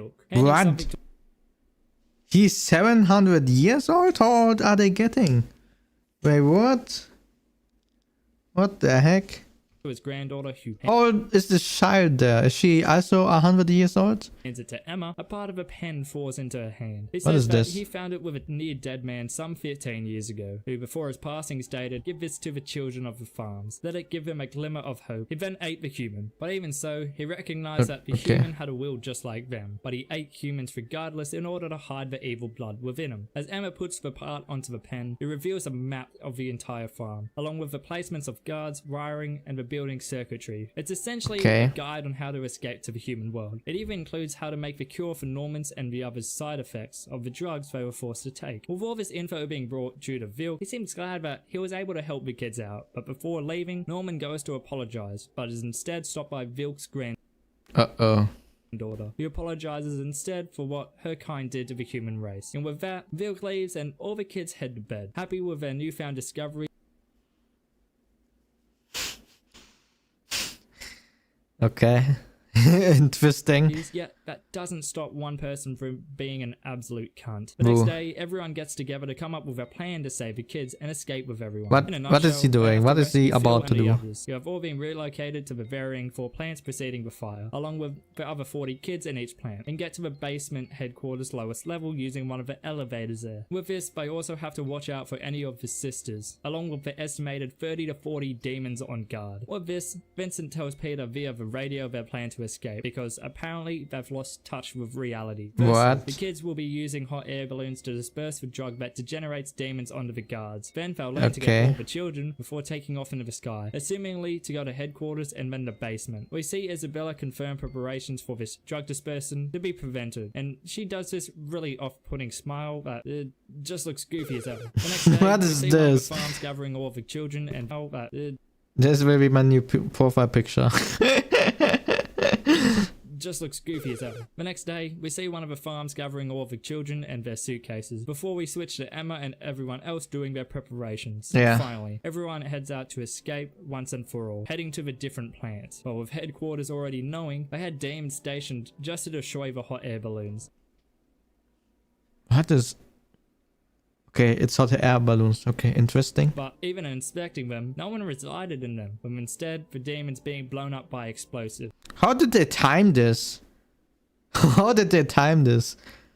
Also known as a trap. As Sonju and the Lambda defects land and kill off the enemy, Emma and everyone else go off to Gracefield Farm and use a well to traverse underneath the farms. I don't remember anything about this well. I think it was just put here for some good old plot convenience. And is it me? Was the pacing of this entire season felt off? Like they'll spend 10 minutes on a sequence of them training for something, then the actual thing they were training for just lasts 2 seconds. Finally reaching an underground facility where the young kids change into some clothes as Phil and the others, they then sneak into where Phil and the the others were and hands them a note from Emma, probably labeling their plan. Simultaneously, Vincent connects to the system in headquarters where their actual attack finally begins, with Vincent saying how he double-crossed Peter and he is still on Norman and Emma's side before shutting down headquarters electricity. Whatever ill words I said about Vincent before, I didn't mean it.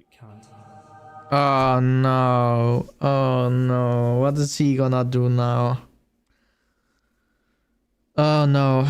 With headquarters audio now connected to a headset Emma stole from a demon, she tells all the kids to run and play tag, and as they run past the inner gate, Vincent locks the sisters inside, preventing them from capturing the kids. With Phil guiding them, because he apparently knows the entire layout of headquarters now, we switch to Emma with some kids, who finally stumble upon the elevator before Phil What and his the team heck is arrive, that? and subsequently, everyone else does as well. With everyone finally there, Emma pulls the switch to the elevator. This is an elevator? Where I come from, elevators don't look that big.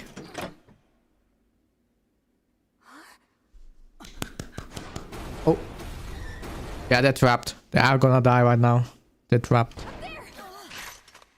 I knew it! With What tons the? Wait a minute. Oh, okay.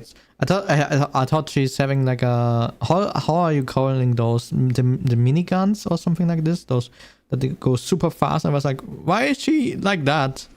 That's crazy. with tons of sisters around. Fuck. What the fuck? I thought there are only like 4 farms or 6 farms. Why are there so many of them? Sound like I'm James Charles.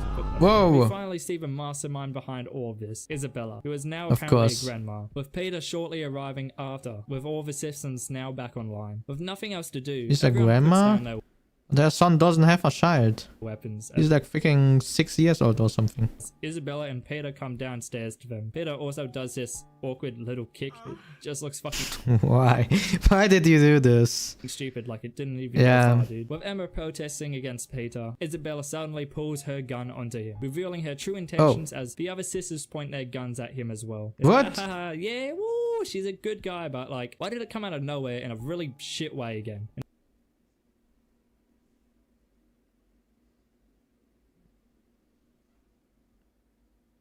Oh. Really? Well, this came out of nowhere. I did not expect something like this to happen, that's for sure. But where did this came from?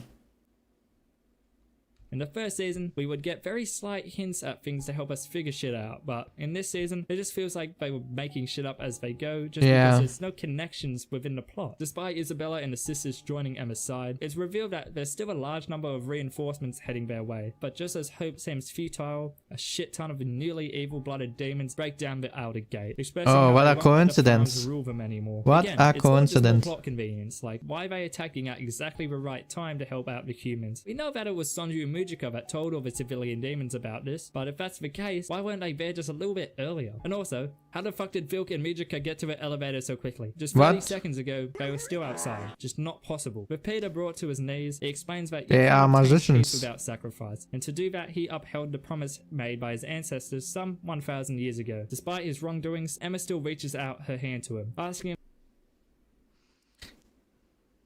Emma, just stop it, okay? Stop to it. join them and be free. With that, we Stop switch it. to Peter, monologuing about his experience being a part of a Rattree clan. At one point in time, the head of the clan was his brother, James Rattree, aka What? Wait, isn't this the other guy? William Minerva. That until he found out the truth about the promise the Rattree clan made 1,000 years ago, James was Peter's hero. As James pained with Who is guilt his about son? this revelation, Who is it? Peter thought it was wonderful, Oh, it's calling him. it a noble mission, Okay. whilst James Who is his labels it son? as a Who is punishment it? and a curse. Because of this disagreement, as the two got older, Peter ended up murdering James, saying that no matter how Damn. much it hurt, he had to protect the world. Switching back to the real world, Peter declines Emma's offer, calling everyone fools, and that's the reason why they're meant to be eaten. Despite some pretty bitter words, Peter gives up, saying how they win and they can do whatever they want, before extending out a blade and...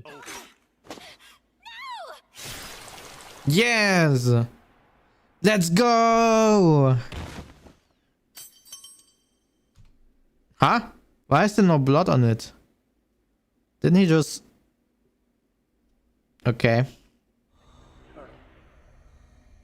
And with that, the humans What the finally heck? get to go to the other world. But...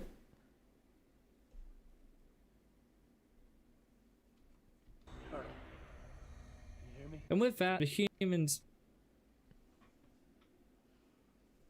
Where is he and where's all the blood? He just freaking sliced up his freaking neck.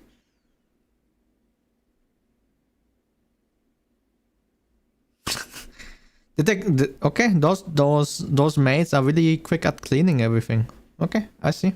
finally get to go to the other world. They even invite Isabella and the rest of her sisters along, despite all the wrongdoings they did against the children, saying how they could still recognize that her love and kindness really was genuine, but she still did try and ship you out to demons that were gonna kill you. Like, as Emma bids Mujika and Vilk farewell, she heads back to the center and pulls the lever, subsequently turning the elevator on. Reaching the bottom, they are greeted with the gate to the human world that, when activated with a pen, opens up. Of course it's the pen. What else could it be? They can all finally go through, except for Zazie, Barbara, Sislo, and our three main characters. The reason for this, being explained in a flashback, is to make another promise that's different from the previous one, and to also save every single child from every single farm and bring them to the human world, with Norman's group also on board with that idea. Don and Gilda, being the eldest children left, stay with the children to help protect them in the human world, along with Isabella as well. And finally, everyone except for our 7 characters leaves to go to the human world. Okay. Is a collage of everyone. They're in freaking New York? Wait, what? Living out their own lives in the human world, with Emma and the rest of the crew changing the demon world at the same time. Until one sunset, a familiar voice calls out to an older Phil, as we then see Emma and the crew safe and sound, finally in the human world. And we are done! There's a lot to go over, so let's just get into it and end this video with my final thoughts, all for comparison of the seasons. Okay, so you may be wondering a couple things about what the fuck we just covered, like, who the fuck is Grandma? Why was help written all over a room in the hideout? Why the fuck is everything solved with that fucking pen? None of these questions and more are answered. No shit. But we at least know why season 2 was so dog shit, at least compared to season 1. By the way, I haven't read the manga. This is just research and criticism I've seen from, I don't know, fucking everyone. First of all, they skip and straight up change a lot and criticism I've seen from, I don't know, Score stats. Okay. Fucking everyone. First of all, they skip and straight up change a lot of shit in season 2 from the manga. In fact, entire story arcs were just brushed aside. Important arcs, mind you, with 140 chapters being crammed into 6 episodes. And you know the demon royal families that we basically never see in the anime? Yeah, well, in the manga, they actually do shit and are very integral to the overall plot, unlike the anime. And in the manga, Peter Petrie is actually a much more complex character. Also, you know how Isabella is barely in the 2nd season and shows up just in time to turn on Peter Petrie? But apparently in the manga, she actually dies to atone for her sins, whilst actually being an extremely layered and complex character that declares her genuine love for the kids whilst begging for forgiveness. Not just, haha, what's up guys, I'm here, let's go, Peter, you fucking cunt. And probably one of the dumbest things the 2nd season did was leave out many characters from the manga. Like, were they just trying to make people hate this show? Now, I don't know any of these characters, so they just speaking out of my ass, but characters that were left out include Yugo, that's what happened, sick, Lucas, Sandy, Violet, Andrew, and Ryuwu, a character supposedly complex and interesting, replaced by Vilk, someone who isn't even in the manga. There's also the demon god known as The One, who was apparently pivotal in the manga's ending, but only makes a quick appearance in the anime's ending. The heck is going on here? There's a lot more that was skipped out on in the anime that was originally in the manga, to the point where I could make a video about that in itself, so I'll just leave it there. This video is too long to begin with. But don't worry, there's still more wrong with the 2nd season, just like how many plot points just led to fucking nowhere. A big one is the fact that Isabella was tasked with the role of finding the kids, yet nothing happens with this plot point. She never finds them, she just appears in the ending to backstab Peter. And also, what was Isabella's reward for if she captured all the kids? It's never even brought up again, nor is the existence of that grandma. I still have no idea who the fuck she is. Another plot point just kind of forgotten about is how Sonju does actually want to eat humans, as long as they're bred in the wild. Like, this is a big thing to bring up, just to completely ignore it for the rest of this season. A plot point that I still don't even understand is how in the hideout there was a room with the word help plastered all over the room. What the fuck? There are just so many plot points that could have been really interesting, but just fall flat on the ground due to extremely shitty writing choices. Also, the characters are just so much more stupid in season 2. The amount of times I would be screaming at the characters through my monitor was insane. Like Emma, why when Norman says he needs to kill Mujika, you make a deal with him to bring her to him? And why would they go out hunting when they have all the food and crops they would ever need in the bunker, seeing as they were still being hunted at this time? It just doesn't make sense, seeing as in season 1 1, these same characters were all fucking geniuses compared to themselves in the second season. The second season of the show also felt so fucking lazy compared to the first. In the first season, parts in which the characters needed to make progression was done over episodes, whilst also being very secretive, not only to others but to the viewers themselves. But in the second season, the sequences of their training just consist of still shots and short clips of them with each other happily training. Haha, they're demons who want to murder us, yeah! It's not like let's we're in go. an extremely fucked up situation or anything with one wrong move killing everyone. It's just fucking boring. Another example of this type of laziness is the How is this happening? This makes no sense. ending, which is very different to the manga. Here, it's just a collection of still shots showing what Emma and the crew do in the demon world, with still shots of everyone in the human world intertwining with them. Like, wow, so interesting. Scream if you love TPN Season 2. It's probably the most boring ending to an anime I've ever seen. Fucking School Days' ending was better than this shit. Along with that, School Days was freaking insane. What are you talking about?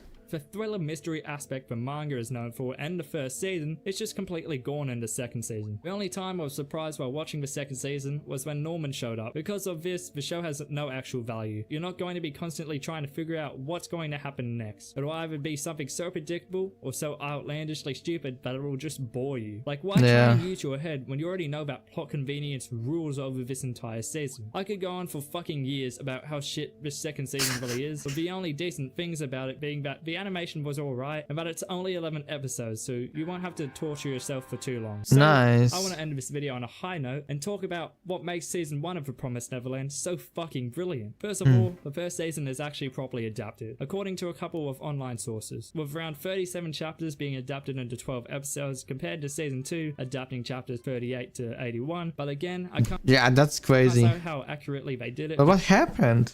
Did they notice they run out of money or something? Because I haven't read Or the what manga, happened? But just going off the first season's rating, I think I can say that they did a good job of it. Next, the characters. Each and every single character, minor and major, are so fucking incredible. I don't know how to explain it, but I love how Norman and Ray are basically just as smart as each other, yet their intelligence is so incredibly different. All of the characters' personalities raise conflict in the show in a way that makes you question their morals and true reasons for doing shit is insane. With Isabella being a great example of this, because you never know if she's telling the truth or not. Not only that, but it was great how with each of our three main characters' weaknesses, it would be made up for with another strength. All the characters are all very complex as well, having multiple layers and depth to their personalities. Moving on to an aspect that was just done incredibly was the thriller and psychological and just all the themes in the season. Each and every single episode, from start to finish, leaves you on the edge of your seat, trying to constantly figure out what's going to happen next. It's mysterious, disturbing, suspenseful, and even distressing at times, but it's done in such a brilliant and complex way that makes a lot of sense, unlike season 2. I've never had this many trust issues with an anime, just because you never truly know who is actually trustworthy in the season. You're just constantly wondering if a character is an enemy or an ally. These themes are complemented very well with its extremely unique and interesting plot and plot points. It really is an absolutely thrilling concept that's like experiencing a DPH trip. The pacing of the show is also very good, with plot points not being too squeezed together or rushed like in season 2, which in return created a cohesive story that, despite its complexity, wasn't too difficult to follow along to. The world building in the show was also great, as it left a lot up to the imagination, yet told us what we needed to know. Finally, the animation and design of the characters is great, and although it's not some mapper level animation, it fits the show perfectly with any remotely action oriented scene, not being too dramatic as it's not the main focus of the show. The story is. The characters all look unique, having designs that I haven't seen in any other anime, except for maybe Ray, who kind of has he's Sasuke. What can you say? the emo tryhard look going. Also, whenever the characters are experiencing something horrifying, you really feel like these are real kids in these distressing situations, especially due to the face they pulled. The only negative I have about the first season is that I thought some of the characters felt a bit too goofy or too tryhard at times, like Sister Crone being an unhinged fucking weirdo and Ray being a bit tryhard edgy. What do you mean? She's beautiful. The Promised Neverland Season 1 was fucking brilliant and deserves all the praise it's received since its release, while Season 2 just kind of fucking sucks. My final rating for the first season is a 9 out of 10, and for the second season, a 5 out of 10. With the average score of the entire show amounting to a 7 out of 10. Comparing the two seasons isn't really even worth it, with Season 1 being one of the best anime ever made, and Season 2 being one of the worst. Thanks for watching the video, I really do appreciate it. Thanks for the video. This video probably is going to take a while to come out, so just sorry about this taking so long, and I will start to have a better upload schedule soon, probably. I work a lot. And with that, Okay. I'll see you in the next upload. Cheers. Thank you. Oh. Thank you. Damn. And I cannot really see Koe no Kadachi on the left, which is also a great anime. It's not an anime, but it's a movie. Anime movie you can watch. Koe no Katachi, a silent voice. Big recommendation. But yeah, thanks for the video. This was a good one. I actually was thinking when I was looking up the videos, I thought we will see a lot of anime in here, like a lot of different anime. But apparently it's only one. So, but yeah, I mean, it was still a good video. And we learned a lot about things that anime should not do and what they should do. So yeah, good video. And I would say we can jump right to the next video. Well, where we will have a lot of anime. Because the second video is called the 2024 Mega Anime Recap. So we will... I don't know if there will be spoilers. So I will just keep, you know, the thing behind me over here. I will keep it there for now. Because I don't know. But let's see. Let's see. well. Well. Look who decided to upload. Yeah, it's me. Happy New Year, guys. Hello. I hope you're all doing well. Now that we've thoroughly kickstarted 2025 and some shows I was waiting for to end have ended, I think now is as good a time as any to Kaiju. reflect on the series that came Kaiju out number last 8. year. So today we're I going to think the start name the was? year off strong on the channel with the Mega Anime Okay. Recap. Mega. Mega. Wait, I can help you. Shotomate. Mega. Last time I did an anime recap, I only kinda talked about shows from the winter, and since then, a lot more stuff came out. So to make up for last time, I'm gonna go over the seasonal shows I watched and thought were noteworthy in 2024. These will be from the spring, summer, and fall, then by the No end of the spoiler video, I'm warning? gonna tell you what I think deserves anime of the year. I figured I had a bit of extra time to get this one out since the anime awards the are heck? now 3D? in May for some reason, so I'm actually not really late. Everyone else was just early with their videos. Exactly. Einstein's time is relative, am I right? Alright, I'll stop wasting time. Everyone get cozy, sit back, and it's time we take another look back at the anime from 2024. Let's go. Okay. I'm gonna pull this thing out of here. There we go. And yeah, let's see what we will have. I watched some anime already. There are some that I already have on my list, like Frieren, for example. Like it's something that we're gonna watch after Bleach. Bleach as well. Yeah, it's also there still. Yeah. Okay, let's go.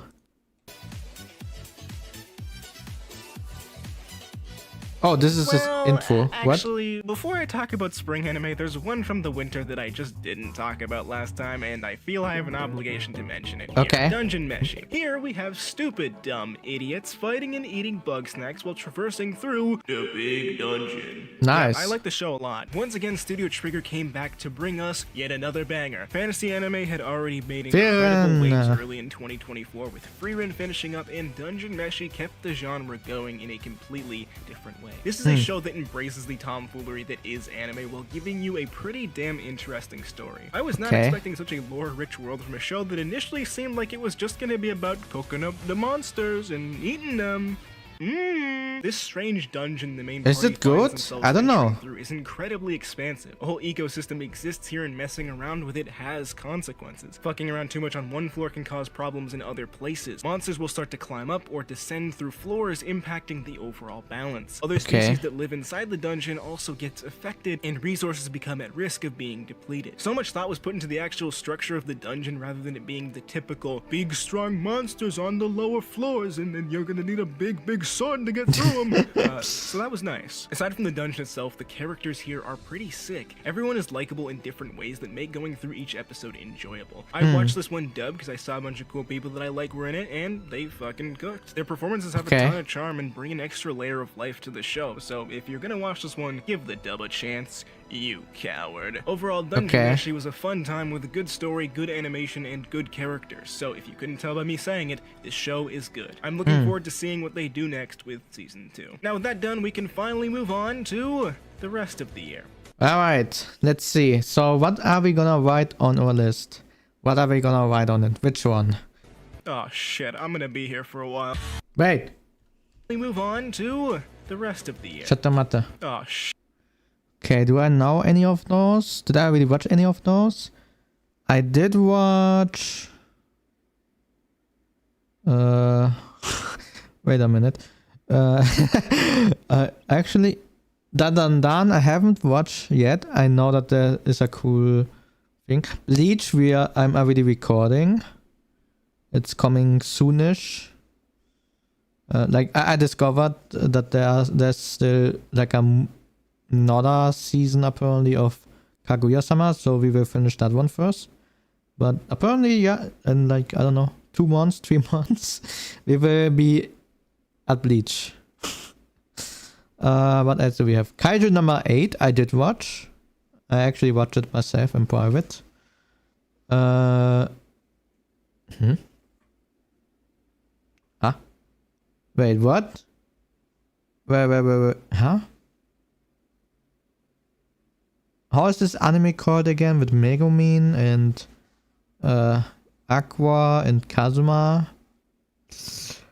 I forgot the name, but I haven't watched that one. Vizora I watched the new season, but everything except for Kaiju number 8, Bleach, and Vizora I haven't watched anything of here. Okay, let's see. Shit, I'm gonna be here for a while. Spring. Spring I was love this cool, I movie. guess. We got a Spice and Wolf remake, which was What? Really? I love that anime. I watched it back then in the days. nice to see. I mean, the original was also cool, but you know, nice regardless. This looks so different. A lot of the season was filled to the brim with sequels, and I'm gonna be real, I don't give much of a fuck about I didn't like the new season of Slime. I'm sorry, someone has to say it. I didn't like it. It was just politics.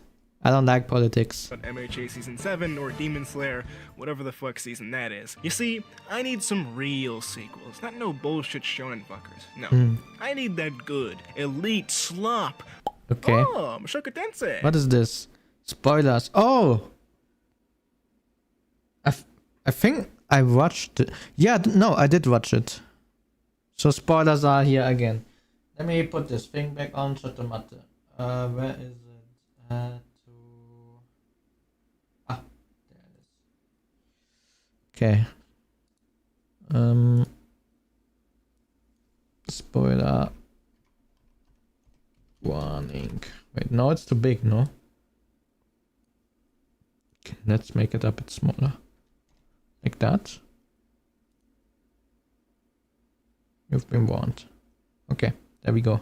Mushoku Tensei Season 2 Part 2 taught me a valuable lesson. Cheating on your pregnant wife is a-okay as long as you love the— Oh! Yeah, this scene was crazy. I was like, yo, what the heck are you doing, my dude? What are you doing? What are you doing, huh? Who's next, your mom? What the hell? other girl just as much.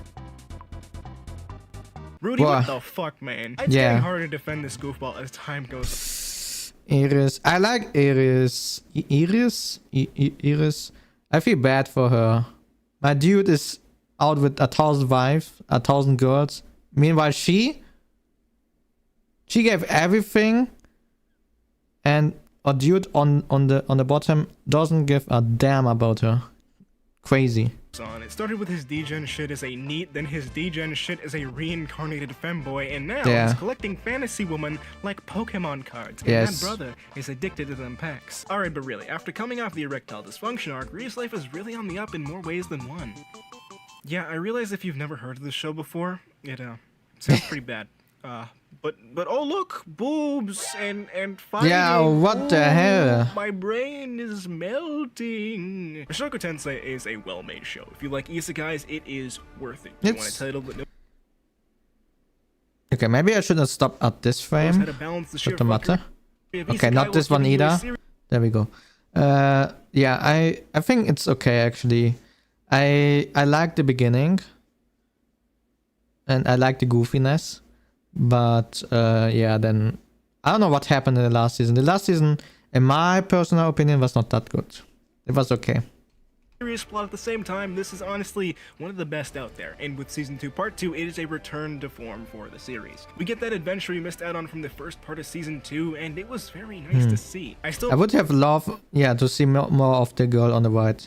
I would have loved to see more of Iris, because I think we only saw her at the very end of the season. I was like, where has she been? Where has she been?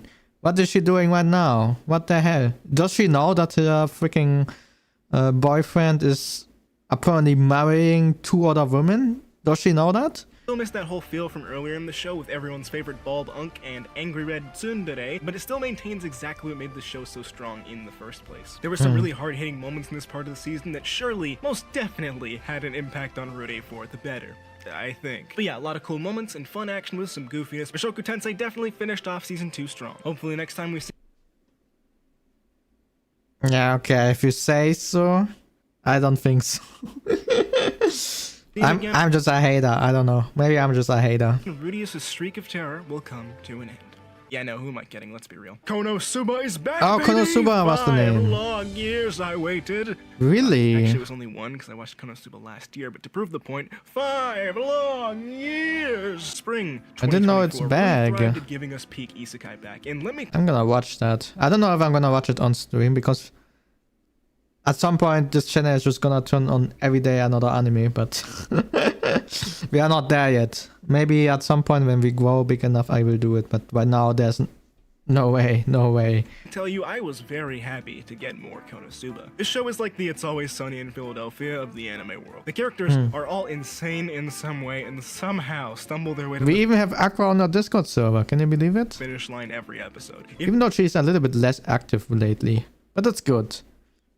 Before she was commenting on every single comment. It was a little bit annoying, to be honest. If you've never watched it before, it's a parody of the isekai genre where some dude dies like a fucking goofball, gets reincarnated, and is allowed to bring one thing with him to the other world. So, he chooses the goddess Aqua, who is also a stupid idiot. Then in this new world, they gather a band of more dumbasses as they very slowly try to take down the Demon King. Listen, my description of the show really ain't gonna I do the like show Aqua, justice, she's funny. So just give it a watch if you haven't already. I genuinely think this is still my favorite isekai out there because of that unserious nature, and Season 3 continues on this constant ride of chaos. All the characters here are just as much fun as when we left them, and the comedy still lands. It picks up right after the events of the movie. What the heck is that? Coming off the high of his era. He's a little depressed and slightly psychotic, but not for long, because the gang gets themselves an invite from this big shot princess that What the hell?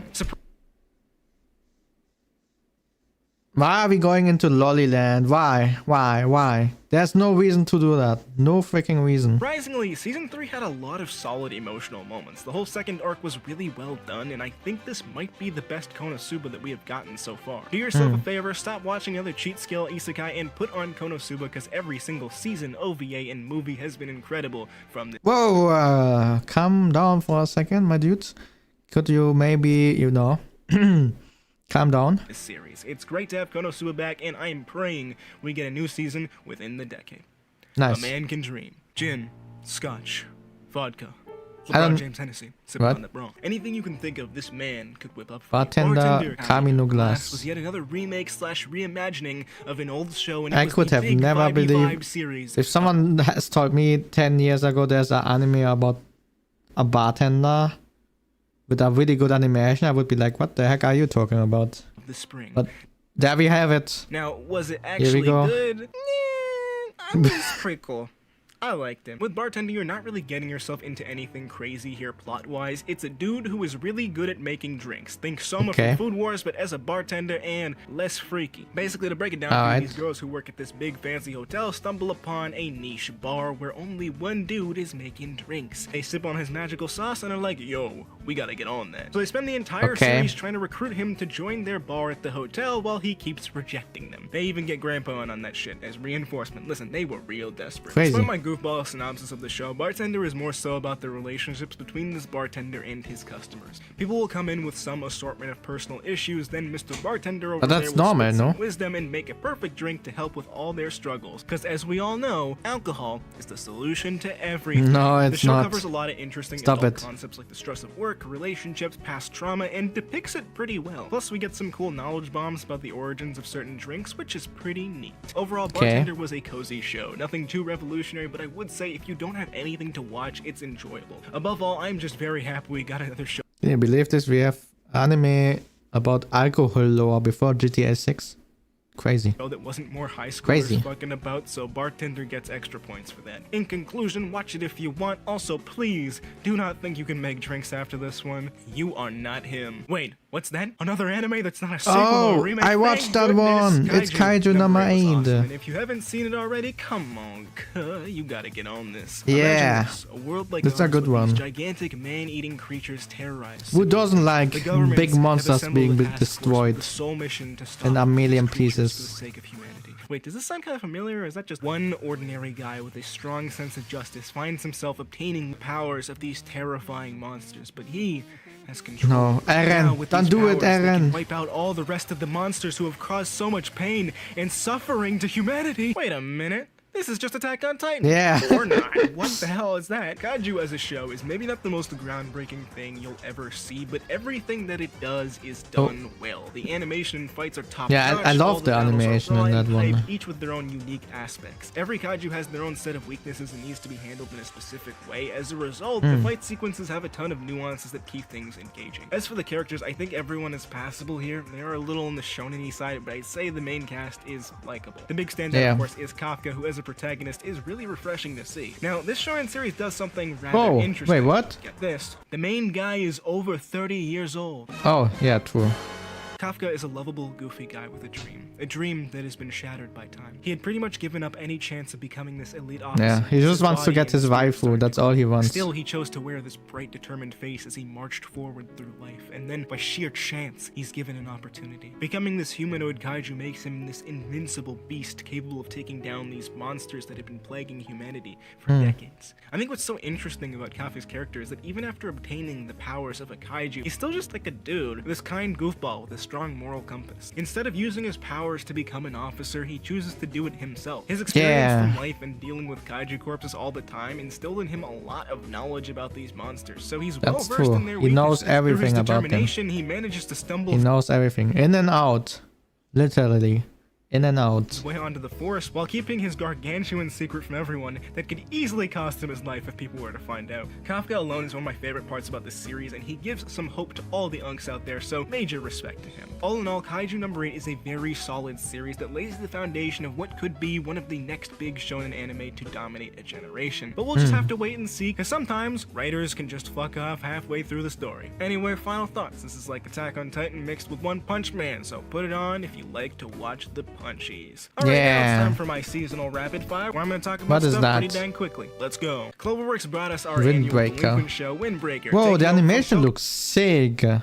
What the hell? Tokyo Revengers' legendary fall-off. The show follows Haruka Sakura as he aims to become the top delinquent at a school for delinquents. He meets his fellow Okay. meatheads and they punch each other a bunch, become friends, and then punch the bad guys. After that, they work to protect the little sector of town. 'cause The police animation. don't exist here. Windbreaker was Crazy. stupid. It does not even deserve the wording of stupid. No, it is stupid. Now I enjoyed Damn, it. look like, a at little bit, those and it had a lot of abs. heart, but I can't really say this is a Look at world-shattering them. experience. If you need dumb, fun action with animation that is far too good, then go ahead. It reminds me a little bit to Durarara so far, and watch but without, you know. it. If you want an powers. actual good delinquent, Hello, I am Philippines. Okay, it's you again. Hello, how are you doing, Elma? How is it going? What are you doing? We are looking at animes from 2024. 2024, yes. show, go watch Yes. Rainbow. It is really, really Damn, good. what? Anyway, I give Windbreaker a dollar store sticker out of 10. Astronaut was a big disappointment for me. I saw anime original from people who worked on Gintama Is it and that thought, bad? Ooh, this might be cool. No, it was pretty lame, and I just didn't really vibe with it. In fact, I don't even really want to talk about this one that But much. it looks cute. What happened? This is just an excuse for me to say go watch or read Mason Ikoku if you want a romance series with a shared house that's actually good. No Okay. rating for this one. To cap off the rapid fire section, Damn. I must confess my final oopsie poopsie for spring, and it was that I did not not, watch the Fable or Slime Season 3. Fable I've actually read a chunk of, and I think What? it deserves a shout for being genuinely interesting. Basically, it's this legendary assassin called Fable who's tasked with trying to live a normal life for a year where he's not allowed to kill or anything, but it becomes very hard to abide by that rule thanks to some chaotic gangster shit. It's a pretty cool concept. Okay. I'll definitely finish this up when I get a chance. I'm not sure how the anime was, but the manga so far from what I've read was pretty cool, so deserves a shout for that. On the Okay. side of Slime, Yeah, I didn't like this season. I already said it, I think. I didn't like this season. It's politics. I just didn't give enough of a shit to watch it. I'm sorry, guys. Now, to finish off the spring, it looks like we're gonna talk about, what, cute girls? Doing okay. cute things? Yeah. In a band? Yeah. Why are you laughing? What happened? Bullshit, am I gonna 3D watch? anime. I saw this on Twitter. I love it. Let's go. Let's vibe. Yeah.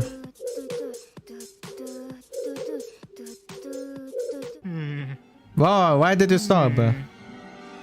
Yeah, I really like this show. Girls Band Cry was the best Is it anime good? of the spring to me. Sorry guys, but Toei Animation really cooked here and I love this shit. So Akai was sent this to me. She was like, you have to watch this. You have to watch this. I was like, what are you talking about? This is some 3D stuff. And then on my Twitter, I found the meme with the pigeon. It got into my algorithm. And yeah, I don't know. I'm still not convinced. before you say anything, just hear me out. What? The show follows this girl named Nina, who happens to be part of the Country Bumpkin Alliance and decides to Okay. move to the big city of Tokyo. There she plans to study and get into a good college, because due to some unfortunate circumstances, she dropped out of high school. After having Okay. a tough go of it, she meets this cool-ass rocker girl named Momika, who also happens to be the former guitarist of Nina's favorite band. The two become close, and wabam, Nina gets opened up to the world of music. Together, Okay. they make a band. Then they cry. Girls band Damn. cry. Boo, shut the fuck up. Loser. I'm sorry, it was right there. I had to. No, I have to defend him. It was there. He had the opportunity and he used it. That's what happened. Character models, cute girls doing music. This really just wasn't the type of show that I would normally find myself watching. But for some reason, I was really intrigued by it. Whether it be because Toei was working on it, those creative visuals, or the music video Toei? releases, something Toei is compelled me working to with watch 3D it, and like after that? giving the first episode a chance, I really Why is got it 2D invested in the now? series. Girls No, Band I'm Cry is so a show confused. about life with a group of people who have found healing and comfort in music. It's their escape from the hardships of life, and creating it allows them to unload all the emotional baggage that each person carries. The members of this Okay. band are all flawed and at different points in life, but share this dream of having success in the music industry. Like it is with any dream, adversity is inevitable, and each character has their own interesting, relatable setbacks. Whether that be overcoming past insecurities or confronting a large failure that happened to them years ago, every single experience and emotion conveyed in the show is so genuine. Then, against all odds, these feelings are aided by how good the visuals are. Like, the 3D models actually Yeah, it work looks and add good, something to the but- viewing experience. What the fuck? Usually, this is considered the death sentence for an anime. Just ask Berserk 2016. Yeah. And Berserk 2017. And half the Berserk movies. Fuck, why can't we get a good Berserk adaptation, man? Anyway, to my dismay, the style is kind of what kept me watching. Damn. initially. The character expressions have way more life than a lot of other anime that I've seen. They felt real while still being anime, you know? Man, that's some top-notch analysis right there. So Hololive is also anime They then. better give me an award for that one. The style perfectly matches the tone the show Whoa. is going for and really enhances all those little feelings that the That's the characters opening? exude. Question mark? They're most impactful when we get to see the characters go up on stage to perform. Through some pretty dang solid musical pieces and dynamic shots, we get to see this release of raw emotion from our main cast. Every feeling that's been bottled up throughout the show is poured out on stage. I found with so many anime in the past that they'll just throw in a musical section just for the sake of it, and while it can be pretty cool, sometimes I'll just be sitting there looking at my TV and being like, oh, well that's nice. Yeah. The show actually gets you invested in these characters and you want them to succeed. So Really? yeah, maybe I did bump my head while watching with a stupid grin on my face. Sue me, bitch. Anyway, I've been yapping about this one for Okay. a while, so let me finish this up by saying that Girls Band Cry was a treat that I was not expecting. If you want a show that's wholesome, relatable, Hey, they're and also real, small. Band Look at Cry this. was a treat They are so small. that I was not expecting. If you want a show that's wholesome, relatable, and You see real, that? They are small. gotta give this one a shot. This is my first Din must-watch stamp of the video. And Really? just like that, would you look at that, we got through the spring, baby. Only two Wait, more what? seasons to go. Oh. And to all the other shows that I missed in the spring, sorry. I just didn't watch it. You know, Damn. maybe next time I'll get your show, pal. Anyway, up next we got the summer, so Okay, hopefully let's it see. did not disappoint. The Saber. summer kind of had a little bit going on, some high highs, lower lows, Oh, and Blueberry. some weird ass shit. It may not have been the strongest Shikanoko. season this year, but I can't say I was too upset, mainly because Isn't this the Russian girl? Was it the Russian girl? Something like someone, the name of the person speaks Russian or something like that. Someone already wrote. Wasn't it Subaru? Someone told me to watch it.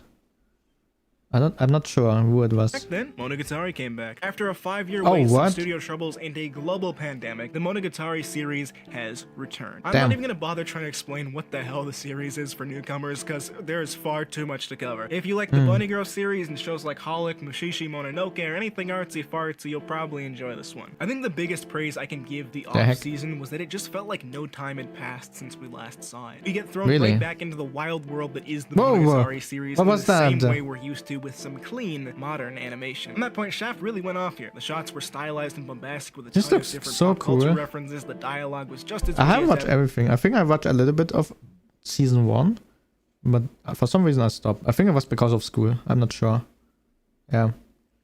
And Maybe I most of should all, start it our again, favorite you know, criminal from didn't the do anything beginning. illegal this season, I think. So that's a plus. Damn, he All got the new long hair story like arcs me were right quite now. Nice. One highlight Crazy. being the Sengoku redemption arc, which was a much needed one considering the fact that she tried to kill the main couple. All she really had going for her Nice. these years Based. was the fact that her theme Based. song was like the literal anime anthem. I really like that she had to do a lot of personal reflecting on every different version of herself and come to this conclusion What that the they all hell happened for a in the reason. Lolly This part Land of the season is was just going like a on major here? flex from these What in the shows, Lolly being Land is like, going I can on? make you hate this character, make her seem like this irredeemable piece of shit, then make you empathize with her. Look, she has passion, look, she has anxiety, and she draws. Nice. Aww. Beyond just the Sengoku arc, the real highlight of this one was the return of Araragi and his little detective arc. It had some good Okay. twists and turns. I definitely Heck. think the dialogue was the big standout in this part. I especially like that it leaned into the mystery aspect of the series and has you trying to solve this complex puzzle each episode, just for you to feel stupid by the end of it. This season of Monogatari was a real joy, and this is still one of, if not my favorite series of all time. It was great Really? having it come Is it that bi-weekly, good? especially in what was a relatively dry season. My only Whoa. complaint here is that we didn't get enough Senjo Gahara, but when she did show up, I was very happy. And just so we're clear here on where I stand, she Okay. is the best girl on the show. And if you disagree, Oh, I guess okay. Kaiju works too. Why, hello there, ladies and gentlemen. Have you ever wanted a light novel romance series where the gimmick is the main girl hides her feelings in Russian? Oh, yeah, it's this one. Here Okay. you are, fine people. I bring you Russian girl who hides her feelings in her native tongue. Suka, Get this, suka the main guy bliad. also knows Russian. So Sorry, I guess she's I not shouldn't really have said hiding that. her feelings then. Isla hides her feelings in Russian, also gets the rating of being stupid. This series is incredibly dumb. Now, don't get me wrong. Really? A lot of the time, Why? anime is meant to be dumb. I'm not the So type it's of person good that thinks dumb. that there always needs to be Like this me. crazy message that imparts crucial life lessons onto you. I I'm think dumb, but I'm balance is good. a very important thing, especially Sometimes. with anime. However, this show manages to fuck that up by introducing a random and uninteresting plotline. See, I think the start of What? the show was actually pretty strong. It felt like a classic light novel romance adaptation with some weird shit, good animation, Whoa, and just calm the overall down. cozy feel you'd usually get from watching what I like to Yeah, call jeez. slop. It's silly, a bit predictable, Whoa. and turns your brain off. Not only was it pretty fun, but the animation and art style was really good. The show is pleasing on the eyes, which can be a really hard thing for anime sometimes. My main problem with this title is What- that they tried to what make in the the story flux is going extra on? serious with the whole student council arc, and it falls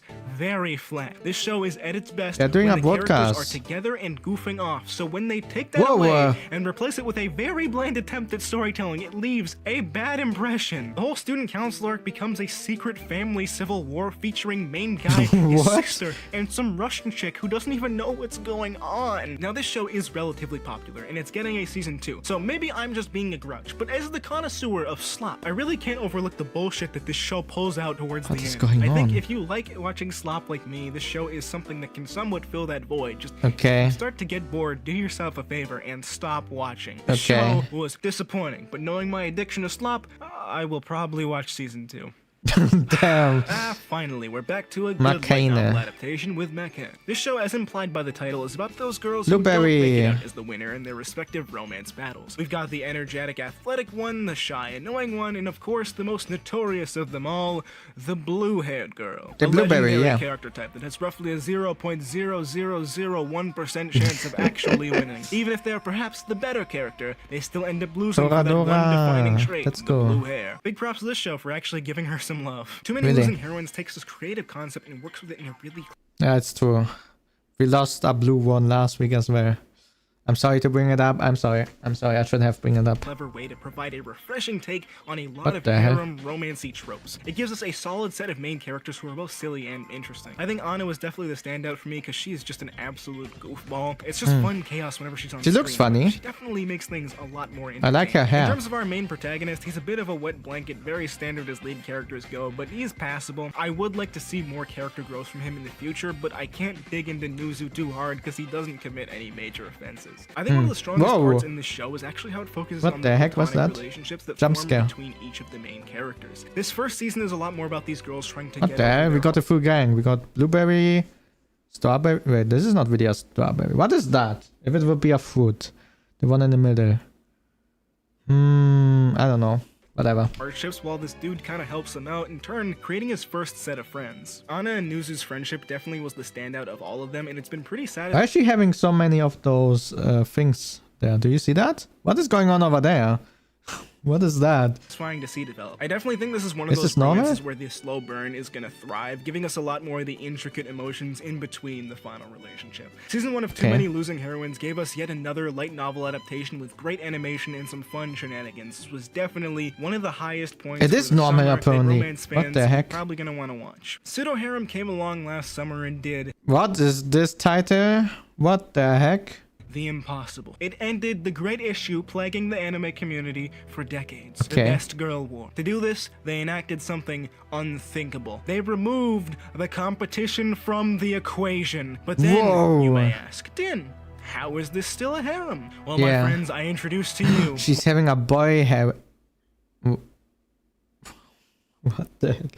He's on freaking me side. What is going on? multiple personalities Chan. Basically, Pseudo Harem is about this girl Rin. She is an actress and wants to join the drama club, so she enters and meets the set designer named Eiji. Eiji is a simple man. He likes making shit, enjoys a bit of the trolling, and most of all, he wants his own harem. And lucky for him, he strikes gold right here. Rin takes on the task Nice. by acting out a full harem for one man. In doing so, she gets to practice her acting and get closer to this guy, because surprise, surprise, she likes him.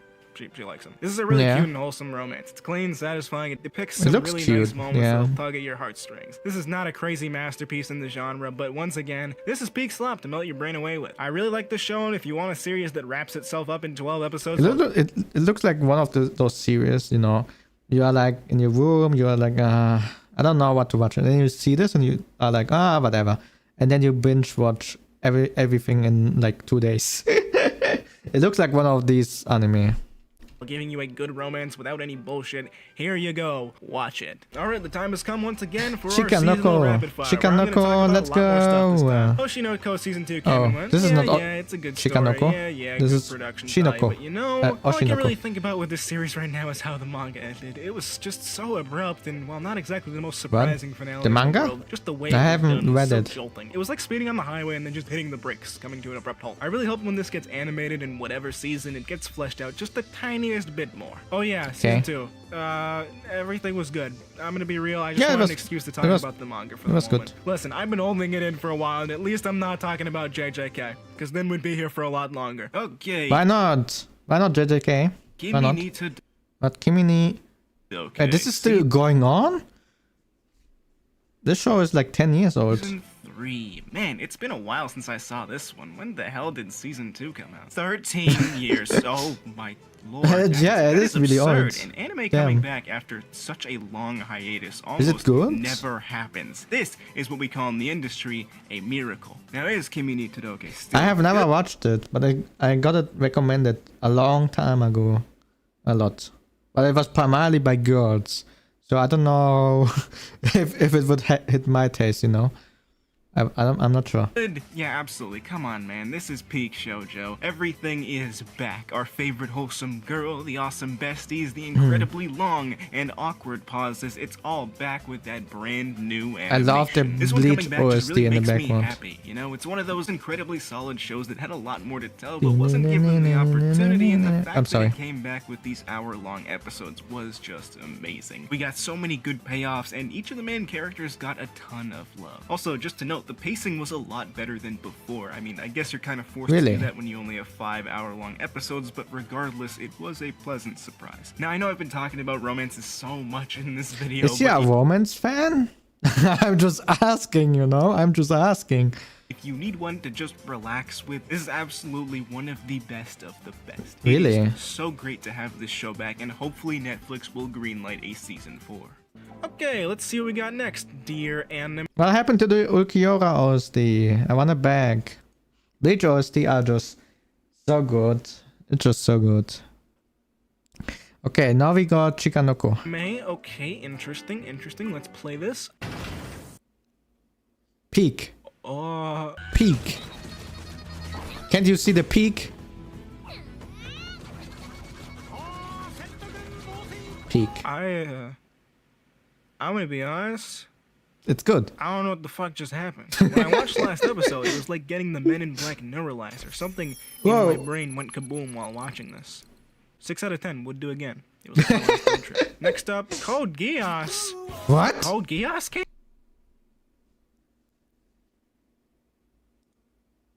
Is this a joke? What's going on? Mac, how, man? It's over. Yeah.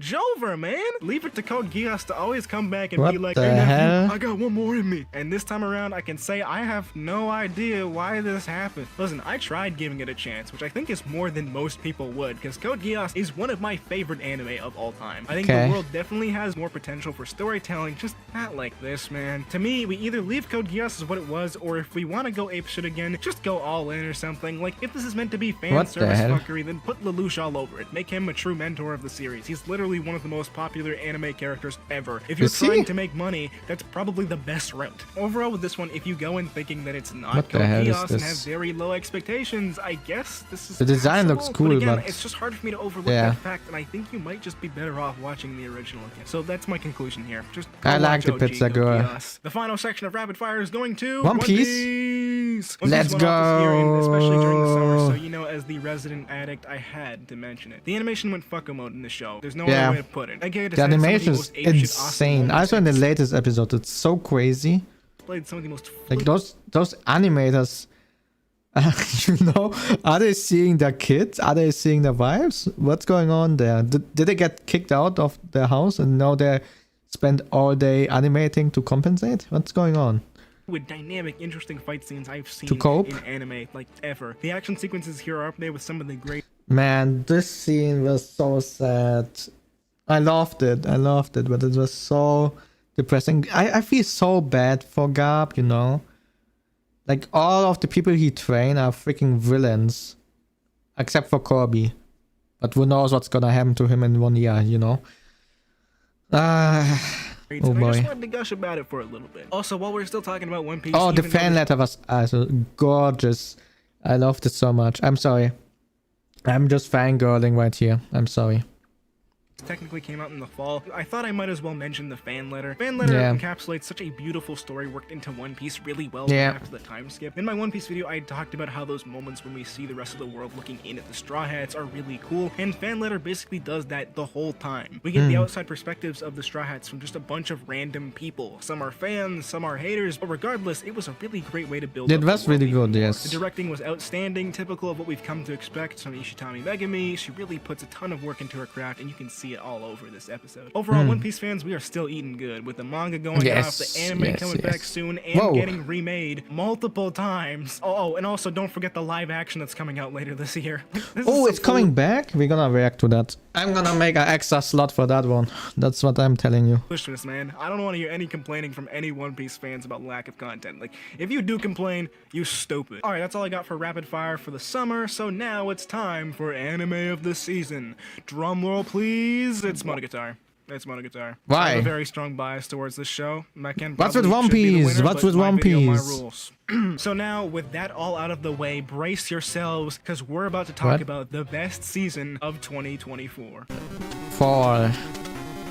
Fall Whoa. was the season of bangers, baby. What? Left, right, and center, things were going crazy. I'm not gonna Whoa, waste what- any what time was here 'cause that? we've got What a is lot to talk this? about. So Tennis? first up, let's take a look I at... don't like sports anime, I'm sorry. I'm hating. I'm a hater. I'm a hater.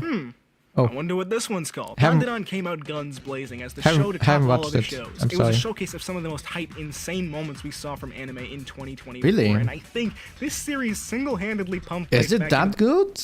Is it that good? the hearts of Shonen Jump fans who had just come off these two fuckers ending very abruptly. Dandadan had it all. Action that hits harder than the wooden spoon, tragic backstories, acute romance, boxing aliens, freaky grandmas, hype Damn. transformations, and balls. It's actually What? a really major plot point. If for some reason you don't know about the show, basically these two goofballs, Okarun and Momo, meet one day and have an argument like toddlers about whether or not ghosts and aliens are real. McLovin over there says Okay. that aliens are real, and Riri Shadow over here says that spirits are real. So after their little dispute, they decide to go out and prove each other wrong. But here's So the they thing. become the ghost hunters, the myth hunters, both. Oh, damn. Okay, so they found them, both of them probably. Right. So now these two end up stepping into these crazy worlds that defy any sort of logic and reasoning. And if you don't believe me, the whole premise for the show is that Okarun's balls get stolen by a spirit called Turbo Granny. She What? turns them into gold nuggets, hides them, and subsequently loses them, and thus the search begins. It's What? like Dragon Ball, but if the balls were Goku's nuts. What you get from Dandadan is pure lunacy, but every And she's helping Cat. She had it in her hand.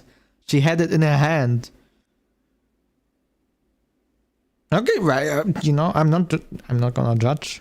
everything here is fleshed out so well to the point where you just accept whatever's happening. This ride is bananas, pun intended, and it's one of the most distinct viewing experiences that I've had watching an anime in a while. Science Saru really went off with this adaptation, adding so much to every single frame, What the and one heck? episode in particular really evoked such a raw emotional response out of me. This adaptation is what you could only dream of for your favorite manga because it actually adds to the original source material. Dandadan Okay. is such a clever take in this new era of Shonen Jump, and I really think this is going to be one of the new phases of the anime world. What is You want a this? show with lovable characters that actually develop, great action, and a premise that will evoke real emotional responses out of you. This is absolutely worth watching. All of the praise Okay. you've heard about the show is absolutely warranted, and it was one of the best shows of the year. This is Really? a must watch. Blue Box to my Okay, I'm gonna add it to my list then.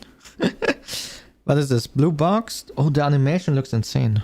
disappointment, did not feature any blue boxes, so pretty misleading not? on that end. 0 out of 10, not enough. Crazy. Great. Yeah. Okay, yeah, fine. This was one of the best Get pure out of romances here. we got last Get year. out. On paper, Blue Box really just sounds like some bullshit mid-2000s low-budget harem where the main guy and girl, who both really like sports and kind of like each other, end up living together. But what we get here is actually What? a really well-structured sports So they are romance dating. anime with insane production value. The overall aesthetic they? and animation we get from this is just beautiful. All the colors pop nicely, the movements are fluid, the backgrounds are slick, and just a dream of an adaptation if you are a Blue Box fan. One of my favorite aspects okay. about Blue Box is that the main characters have goals outside of their romances. Everyone is working towards a certain ambition whilst also encountering romantic feelings for the Okay. first time. A lot of other romance anime will just kind of have the characters kind of do absolutely nothing, so it's nice to see them get that extra layer of depth. On top of that, their Alright. goals aren't always these fixed spots. They'll change as the character grows, and that's especially the case for the main Interesting. character. All that really just helps to add an additional bit of authenticity.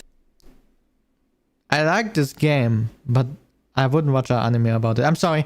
I'm just a sport anime hater. I'm sorry. Surrounding these characters, which is pretty dang refreshing to see from what is a high school romance. Overall, this show was an absolute treat for me. I'm an avid enjoyer But the of both animation sports looks and good. romance anime, Impressive. and it gives What the perfect hell was blend of this? flavors, like that I one thought scene it's in a Ratatouille. sports anime about this thing. We're at a point Okay, now in the right. show where things Whatever. are still I'm growing, and confused. I definitely think this anime has the potential to be one of the great But she modern looks romance cute. anime. So yeah, this along with The Dangers of Whoa. My Heart Season 2 were probably Calm the down. strongest pure romances we saw this year, and I'd call this one another must-watch for romance fans specifically. Really? Once again, Bleach has come back. Let's giving us yet another go! season of great Yeah. action. And right now, we are in the climax of this final arc. Now, this series Yeah. has definitely had its ups Fifth and downs squad. over the years, but I'm Oh. super happy that it's going out with a bang, and Season 3 of the 1,000-Year Blood War arc has just Yeah. I mean, it's kind of obvious that I am quite a fan. Look at my Haori. Look. It's almost the same as this. This is having the flowers and I'm putting them in flames. That's what I'm doing. Yeah. been good. Was it as good as the first part of this arc? We both have No, but they're really Haoris. We building have towards one the conclusion of this same legendary thing. series, and every episode has something to keep you engaged. There are a lot of really nice backstories here for both heroes and villains. One of my favorites in particular was Shinsui's past. He's always been a really interesting character to me, and I think him getting the spotlight. Yeah, I as haven't well seen this one yet. I'm still... Which episode? Wait, which episode am I? I think I'm episode 17 right now, or 18? Yeah. deserved. Plus, the episode with the reveal of his Bankai was so well animated. Studio Pierrot taking those animators off Boruto was one of the best things that could have happened for Bleach. Seriously. Every episode was well animated and each fight managed to stand out in its own way during this 14-episode run. Now, to be honest, I probably could have put this show in the rapid fire section, but you know, I just wanted to yap about Bleach for a bit. I love this one. Anyway, if you are a long-time Bleach fan, I'd highly recommend catching up while you can, because very soon we're gonna have another one of the big 3 ending, so you'll definitely want to be there. To those of you who haven't watched Bleach before and want to give it a chance, watch till the Soul Society arc and see if you dig it. I actually think Bleach has one of the strongest starts from the big 3, at least in terms of the I love Bleach, it's my favorite. I've yapped enough about Bleach, so on to the next. Ranma 1/2 keeps this beautiful streak of modern Rumiko Takahashi. I never watched Ranma and I am so happy that we keep getting these. I really hope they keep pumping out the remakes of the classics because they are so good and deserve to be in the spotlight. Of course, Ranma is no exception. Quick rundown, this dude and his dad go on a legendary training arc in China, and they both get mythical superpowers, but actually it's more like a curse than anything. Whenever cold water is poured on them, Pops turns into a panda, and our main guy gender swaps. Ooh. Whoa!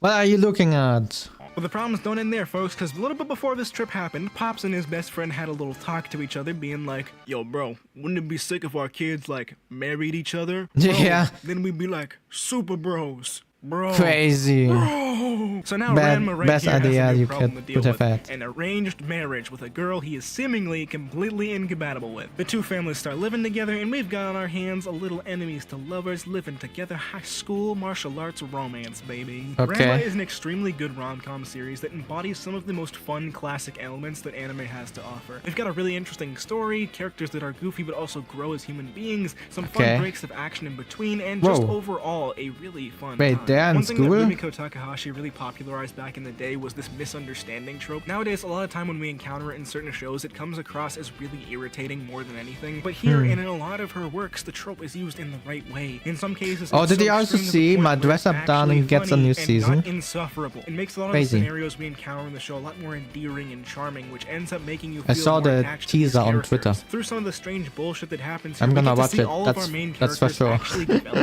I am going to watch it. Being slightly sped up in this version, we actually get to see that character growth within this first season. Mappa did an incredible job bringing Ranma to the modern era, and its overall style is clean while being faithful to the original vibe of the series. This is Peak Slop, a rom-com that has the spirit of all those classics and is brought into the modern anime landscape in a really clean way. So please watch this if you like romances. For the final time of the video, rapid fire is now upon us, where I'm gonna go slightly quicker this time. Holy shit, I've watched a lot of shit. PNG's the motion picture. That's a 2-for-1 right here. Blue Lock and Uzumaki. I'm sorry, I don't like sports anime. I'm a hater. I'm sorry. I'm sorry, I'm a hater. I'm sorry. Started off with a bang and fell off a cliff. But I'm not gonna watch it. Blue Lock, on the other hand, was like, yo, what if I did the opposite of that? So the animators were nowhere to be found for the first 13 episodes, then bam, animation. It's unfortunate that the conditions were so shit for both series, but hopefully next time Blue Lock comes around, the animation returns to normal, because if not, people are not going to watch this. Or maybe they will. I'm not gonna watch it. I know. Dragon Ball Daima. What? Dragon Ball Daima. Why is it having so many seasons? Story from the legendary Akira Toriyama. Crazy. So far, Daima has given us a fun new story that is absolutely a must-watch for all Dragon Ball fans. It's a direct sequel to Z, so don't worry if you haven't seen Super or anything yet, you can kind of just flip this one on. Goku and crew basically get turned back into kids by this evil dude who just felt like fucking with them. This is a Dragon Ball story that feels like the classic series with a lot of adventure elements. And I think it's a really nice change of pace from all the godly sagas we've got in recent years. With this being the final work from Toriyama, I think any Dragon Ball fan should do themselves a favor and watch it. Just in general, the Dragon Ball series is one that I really, really love, and at some point in the future, I will devote a full video. Yeah, I never watched Dragon Balls. Okay, next up we have Yakuza Fiance. Oh. How do I describe this? What? Insane people. These are insane people. Somehow, this show is what just a nice something guy. that I cannot take my eyes off of. You are in it to win it once you turn this one on, and I think I have problems. This is another one of those arranged marriage shows, this time between two Yakuza families. On one side we have this pretty normal, cool girl, and on the other side, Yandere man. He's obsessed with her and only likes it when she's hardcore, like step on me type shit. So our normal red hair protagonist has to get hard. This show is not for everyone. It may not be the character drama you're seeking, but what I can say is this is definitely a distinct series with its own personality and a really good art style. If anything, the style is reason enough to give it a chance. Overall, this show's got a mild level of spice. Nothing too crazy. I'll What, give it a spice? habanero on the spice-o-meter. ReZero Season 3 came Okay, out, yeah. kind of. The It was series okay. is currently on hiatus. I've really got about half the show to work with here, and so far my impression of it's alright. I'm gonna be real, sometimes when I watch Damn. ReZero, my soul gets drained. This is a show that can range from really, really good to just kind of alright, and I felt that way with Yeah, it this was season okay, more so than in my much. opinion. Again, it's still a little harsh for me to be like this considering the other half of the season just isn't out yet. From where it stands right now, I think it's got a lot of potential to be one of the stronger seasons of the show, but we'll just have to wait and see. Overall, ReZero is still a pretty dang solid show. My and gives opinion, us probably the best season 1 is type still the experience best. you're gonna get from an isekai. I don't really have much else to say other than that. Drunk deadbeat dad out of 10. Alright, 365 days to the wedding. Alright, What? confession time. I've already read this. I read all of this. Come on, What the heck? workplace romance with actual adults. You already know I've probably gobbled that shit up before. This is my bread and butter. In this what one, we is get this? two awkward dudes who work at an office job, and one day the boss is like, we're gonna need someone who is unmarried to transfer to the office in Alaska. So upon hearing this, the two Okay. goofballs are like, how about Did you saw his face? transfer to the office Look in at him. Alaska? So upon hearing He's like, oh no, it's gonna be me. Wait, the girl on the right as well. Damn. What if you have a crush? What if you have a crush and you was about to confess and now this guy is getting transferred? This is crazy. this, the two goofballs are like, how about we pretend to get married? What an idea, oh my god. The show is them working through Oh, hiding because they their don't want to get out of there. fake relationship as they slowly start to grow closer to each other. I Oh. love seeing romances outside of high school, and having one of my slop picks be adapted into an anime was really nice to see. The animation may not be the prettiest, the show may be a little bit stupid, but who fucking cares? What do you mean? It looks good. I'm happy this shit got an adaptation. You like romances with awkward adults rather than awkward teenagers? Then watch it. It's only 12 episodes and you can pick up the manga right after. I'll give this Really? one some chicken nuggets out of 10. Really Oh. good stuff. In conclusion, never underestimate my powers in finding slop. Okay, so that's all I've got for Okay. Rapid Fire today. So now let's move on to the final anime of the video. Oh, yeah, Picture right, this. there's It's 15th another century season. Poland, and the holy churches Wait, are what? at the peak of their powers. Society moves as What is the way this? the Lord intended it to, at least according to this rigid set of What is rules that? have relentlessly been imposed. It looks and are good, long but I don't know what believed it to be is. Perfectly accurate. Anything that goes against these ideas in turn go against the Lord and are treated as heresy. What the heck? Those who dare defy it in any way, shape, or form would face the most brutal and terrifying consequences. What is Raphael is a it? young scholarly prodigy who understands this nature of his society. He prioritizes What logic is above it? all else and isn't afraid to bend the truth all for Yeah, the sake what? of having Tell a us smooth the life. name. And his life was Tell seemingly us the going name. in the right direction. He's headed to university at a young age, Did I is miss well it? liked by all of his peers, and he's going to be studying the most respected academic field, theology, though his true interests Okay. lie within the stars, in astronomy. And one day he encounters a strange man who reignites that passion with the seemingly Damn. irrational, blasphemous astronomical It's Aaron. that the sun is at the center of the universe, Rainer! the Earth, and rather the Wait, Earth along Did with his the hair color just change? other planets orbit the sun. See, at this point in time, geocentrism was the concept Whoa. that was widely promoted by the church because it was consistent in the Holy Scriptures. So, of course, any ideas that oppose it would be viewed as completely absurd. However, upon hearing this man's rationale and experiencing it for himself, Raphael finds himself engulfed in heliocentrism. The dots What? start to connect, and it seems to be more rational than any other theory he'd previously encountered. So, Raphael What? begins his pursuit in secrecy, attempting to prove the beauty of the heliocentric theory. If anyone Okay. were to find out about his studies, he'd be deemed a heretic and would face a great number of unimaginable horrors. Orb movements of the Earth follows the determination okay, of several orb. sets of people as they embark through the process of merely attempting This looks so to prove interesting, and study actually. the heliocentric theory in the face of a society that is constantly trying to reject them. This anime is one of those special cases that comes around once in a blue moon. Though perhaps not the most perfectly accurate documentation of historical events, it still Really? provides an incredible period piece that sucks us into the realities of where human curiosity might have led you at that time. From a narrative standpoint, we follow a bunch of different main characters that choose to study this theory for a bunch of different reasons. For some, it's a fight for freedom. For others, it's a determination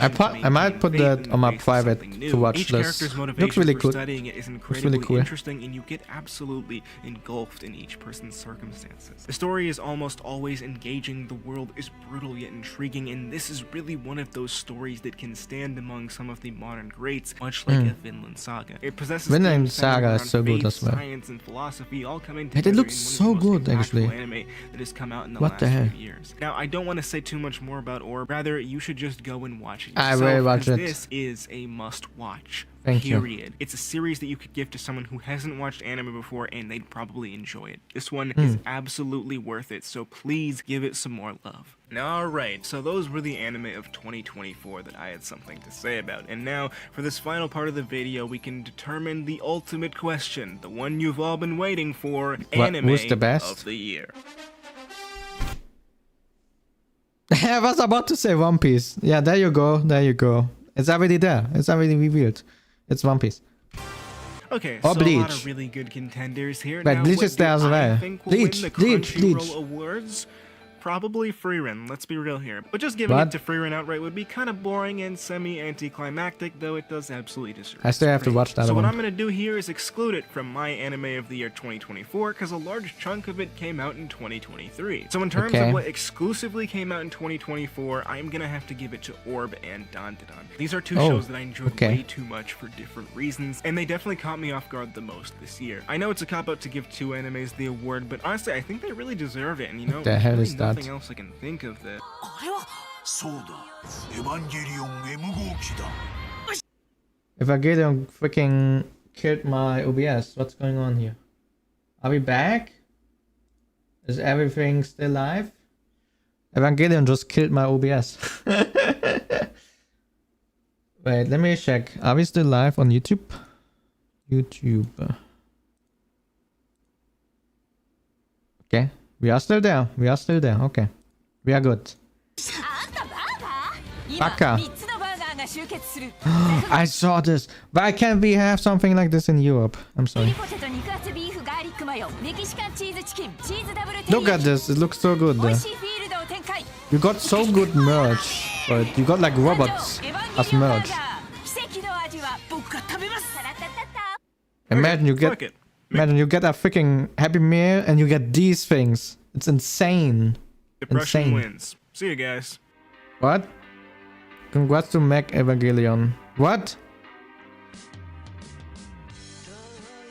What? Now, I don't like being that guy who shamelessly yells subscribe at every part of my video, but I did put some serious hours into this one, and if you want to help Yeah. support the channel, please consider subscribing. Yeah, check it because out. helps a ton. A little quick update here with these anime recaps. I'm going to do them twice a year. One that will come out Really? when the spring season's done, and one that will come out when the fall season is Spring done. season So already these videos done? just aren't as long or as painful to edit as this one was. So yeah, that's about it for today. Tatsumi Galaxy video is up next. Thank you guys all for Okay. watching, and I will see you next month. Goodbye. Goodbye. This was a good one. I will probably put Orb on my list. Done. I don't know. I mean, it looks nice and everything, but you know, time. Like at some point I'm gonna watch it, but I don't know if I will do it on stream. Yeah, okay. And there's still one more thing to do. After we check out some story, let me also put this thing away. What should matter? Why is it not working? Ah, there we go. Okay, there are no more spoilers. There are no more spoilers. So yeah. Now we can focus on openings. Yeah, it's right. I'm gonna get this video DMCA strike again. Like the other one where I checked out anime openings. It was so much fun that I will do it again. So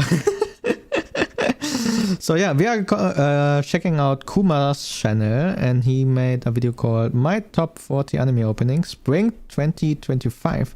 Let's see if there's anything we can add to our list besides the other ones that we just added. So yeah, Pikachu. Wait, can I show this? Can I show this? I made a picture. Wait, nah, or nah. I have a package from Japan with this Pikachu on it. I haven't opened it yet, but apparently it's like a snack. I don't know. Wait, they continue? They are still ongoing? Why is Pikachu having like this thing on his head? What the heck? That's why it's so loud, isn't it? Okay. It's fine. I don't know. I don't know. I definitely will not watch freaking Pokemon. It has like 1,000 episodes. I already watched One Piece. It's enough. Enough. What the heck is that? What the hell was that? Okay, he's in the bath. And then something is in the water. And a girl jumps out of it. This is crazy. Did he not notice? What the heck? Makina-san, what are you doing, Makina-san? What the heck? Whoa. Ballpark. What? Ballpark the Tsukamete. He's walking. Or is he? Oh no, he's getting a baseball player now? Crazy. What is that? Don't, you don't throw that pizza. I was about to lose my freaking eyes when I saw that. Don't throw pizza. And what is going on with the... Why is she so big? Is she so big? Are the people so big, or is the girl on this with the blue hair so small? What's going on here? What? What? I'm so confused. Okay. Let's go. I still need to watch this anime. I stopped watching it. I don't know. Man, there's so much stuff I have to watch. Crazy. But I like the opening. What? Aru Majo ga Shinomade. Wait, what? Is it something else from the Aru no... Wait. From this series? I can show you. How is it called? Index no something. Tuaru Majutsu. Oh no, it's something else probably, no? Aru. Not Tuaru. Okay, it's something else. Never mind.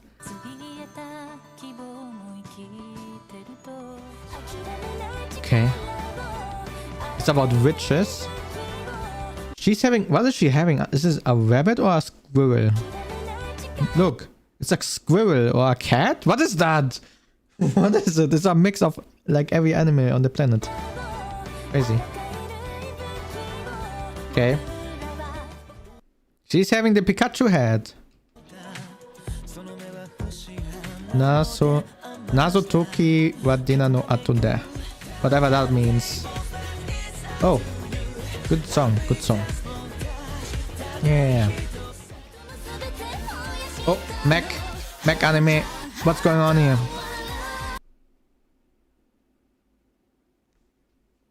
What in the animation is going on over here? This is 3D animated, no? This looks so realistic. Why did they put it like that? Like some parts look so realistic, like the bottom left. And then you look at the middle right and you're like, okay, never mind. Crazy. Did I get one animator per arm? What is this?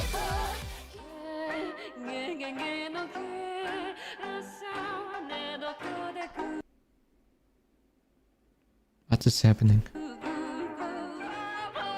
What is happening?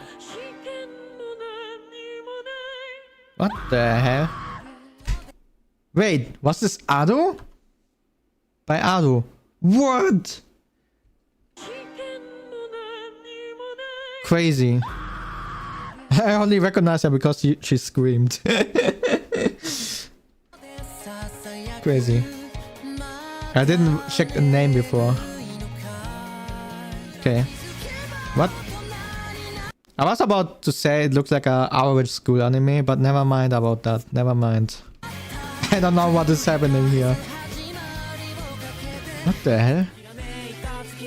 Kijin Gentoshu. Gentoshu.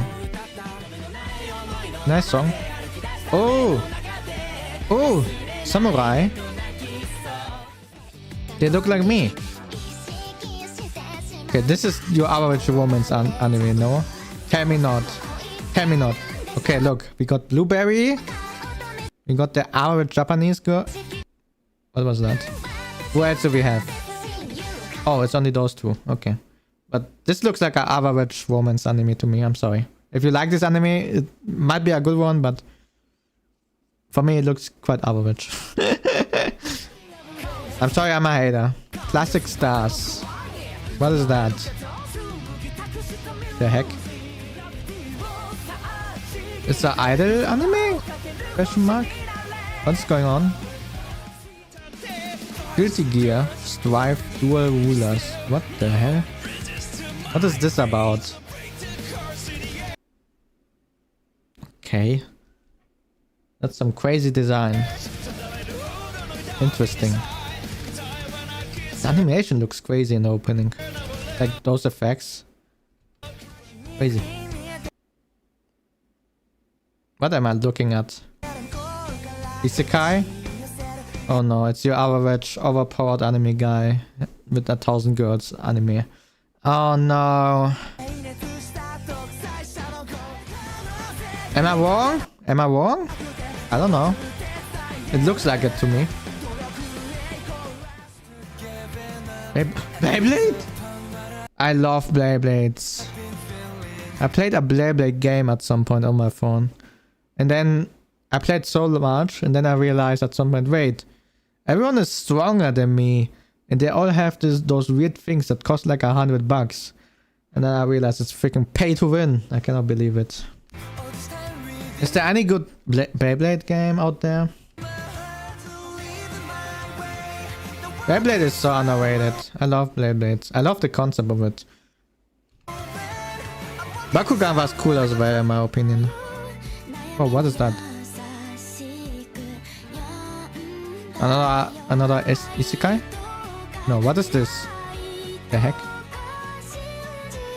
What is going on? Fire Force. I'm sorry, but Fire Force...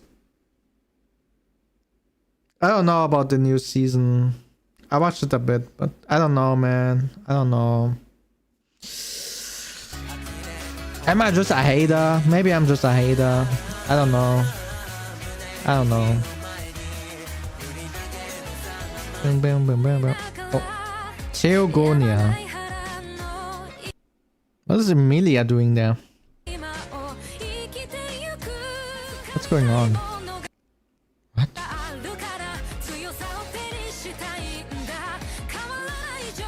Okay. I'm a bit...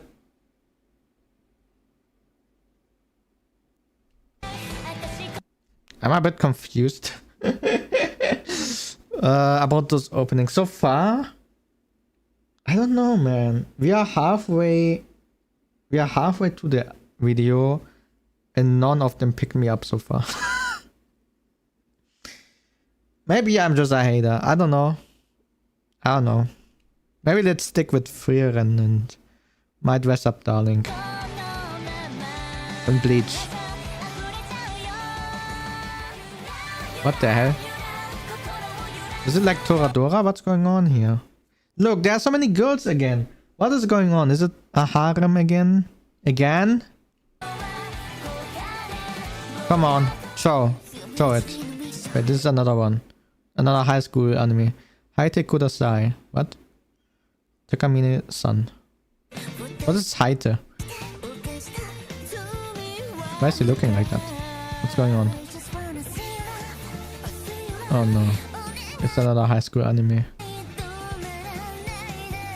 Why are there so many of... Whoa! What is that outfit? Oh my goodness. That's crazy. That's crazy. You better watch out you don't run. Oh my goodness. I know the singer. Wait. Nice song. Probably will not put this anime on my list, but nice song. What is that? This looks interesting. Wait. Wait. Wait, can you see it if I will switch? I have to what? Whatever. I'm just gonna open it. What? Update? Damn it. Can you see it? Yeah. Uh-oh. No, don't start it. Oh god. Okay. Yeah, it's freaking Netflix. That's why I'm getting scared. Okay. How do I get out of here? I want to get out of here. Okay. Let me go open netflix.com. There we go.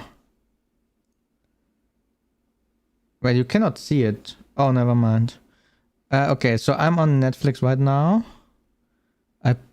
Is it the same? 24 episodes. The Apothecary Diaries. Wait, this is the same anime, ne? No? What is the Japanese name? They look the same. I already have this on my to-watch list, actually. I already have it on my to-watch list. Your former. What is that? What the heck? What in the Steins Gate is going on here? Wait, what? This looks cool. This looks actually cool. Oh no, what is this now? Oh no. Why? Go away with those freaking harem anime. We need more good stories. We don't need more waifus. No, go away. Oh, that's cute. Wait, what is that actually? Summer Pockets. Okay. I don't know what's going on. Oh, this song is a vibe. Yeah, let's go.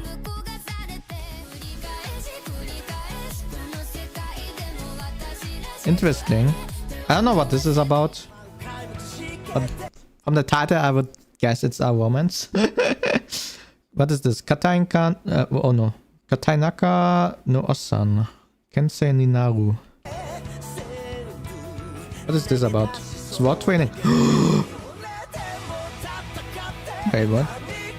What is going on? This looks cool, actually. Whoa. Whoa! Oh my god. I think I'm gonna put this one on my list. I hope I will not forget about it. Katainaka no Osan. Interesting. What is that? Some witch watch? Okay. Whoa! Cat girls. The heck? This looks interesting. It looks cute. Okay, Princess Sion Orchestra. What is this one about? Okay, they remind me of, you know, the meme Ruby-san. Wait, do I have it somewhere? Ruby-san. Ah, I found it. Okay, let me get the timestamp. Reminds me of this one. Do you know this? Wait, let's look again. Okay, so we have those three. Yeah! Almost. Do you know this one?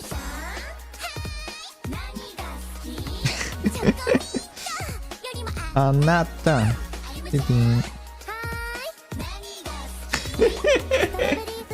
Do you know this one? Do you know it? Nata. Okay, enough. Enough. Whoa. Wait, what is this? Magic Girls? Looks like Magic Girls. Whoa, Gundam. Gundam? Wait, this is Kenshi. Wait, Plasma by Ken. Yeah, this is Kenshi. Nice song. My Hero Academia. I'm sorry, I'm a hater. I don't watch it anymore. But the characters look interesting. He's still alive? Whoa. It's crazy. One Piece! Let's go! Oh my god, this opening. No, don't do this to me. Don't do this. Oh man, why? Yeah, fight. To be Hero X. What is that? Is it good? It looks a little bit crazy. Whoa. What is this about? Is it like Spy Family? Wait, no. Probably that's not the best. That's probably not the best comparison. Is it like a spy anime? What's going on here? An idol? Windbreakers. I hear that this one is supposed to be good. Wait, didn't we saw it in the last video? Or was it another one? Maybe it was another one. Or? No, it's the one with the delinquents with those crazy people in schools who fight. No? Maybe I'm crazy. I mean, I am, but you know, a little bit more crazy than usual. What is this? Another isekai? Whoa. What? What's going on? Uma Musume. What? Isn't this the horse girl anime?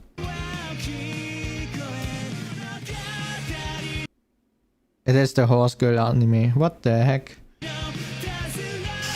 I don't understand those kind of anime. The first time I heard about it, I was like, what? Who is watching this? And yeah, I'm not gonna judge. Apparently there are a lot of people watching this.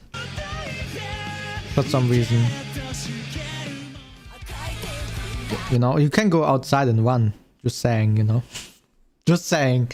I'm living on a mountain. You can do training over here. You can run up and down. Then you die, and then you will be revived as a horse girl. Yeah. Exactly. Music anime. Drogwa Lady. Whoa. Wait, this looks pretty cool actually. Is the cast singing this, or who is singing that?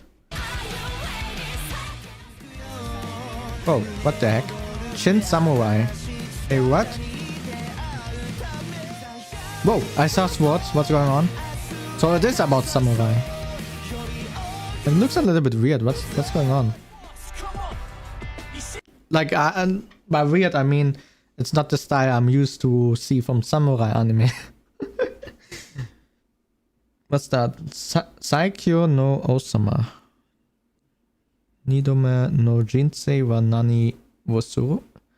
Why is this like a question ask? Oh. Wait, this looks actually cool. Wait, never mind. There was a child. Why are we always going to freaking Lollyland? Why? Is there a reason for it? It doesn't have to be, you know? Look at those characters. Look. You have a lot of cool characters. Shotomata. Look. You have those two. You have these two. This girl. You have the old man. You have the two suspicious looking guys. You got the king. You got the... And then you have this. But why? Why is it necessary? Why? It's not necessary. You don't need it. Whoa, the Demon King. What the heck? They have a new season. Oh my god. The song is so good as well.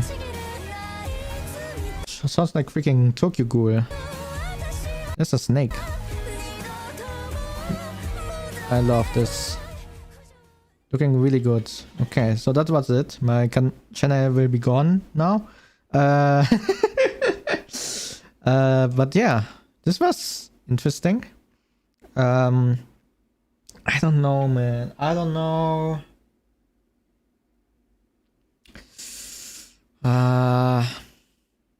There were a few cool ones, but overall, no. Overall, I would say it was not that good.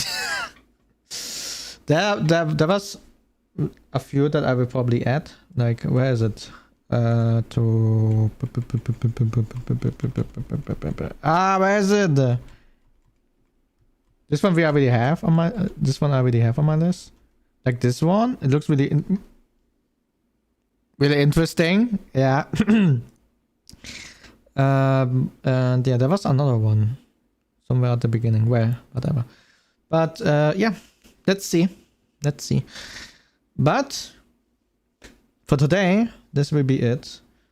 I will... Should we make a small break before we continue, or should we go... You know what? We will go right into it. So yeah, let me schedule everything. We will go over here. We are here now. I'm gonna really quickly prepare the next stream, which we will jump over to. And then we will make a mini break of, I don't know, 5 minutes. I don't know how long it takes until I can switch. And then we will play a Clair Obscure. That's the plan. Okay, I'm on my channel right now. Let me schedule it. Shotomate kudasai. Okay. Content. Go live. Yes, that's what I wanna do. Okay, where's the last stream? So I can just steal the data from there. How did I call it again? There it is. Alright, so discovering secrets. That's what we're gonna do. I don't know what to write. Let's jump back to this banger and reveal all secrets. Okay.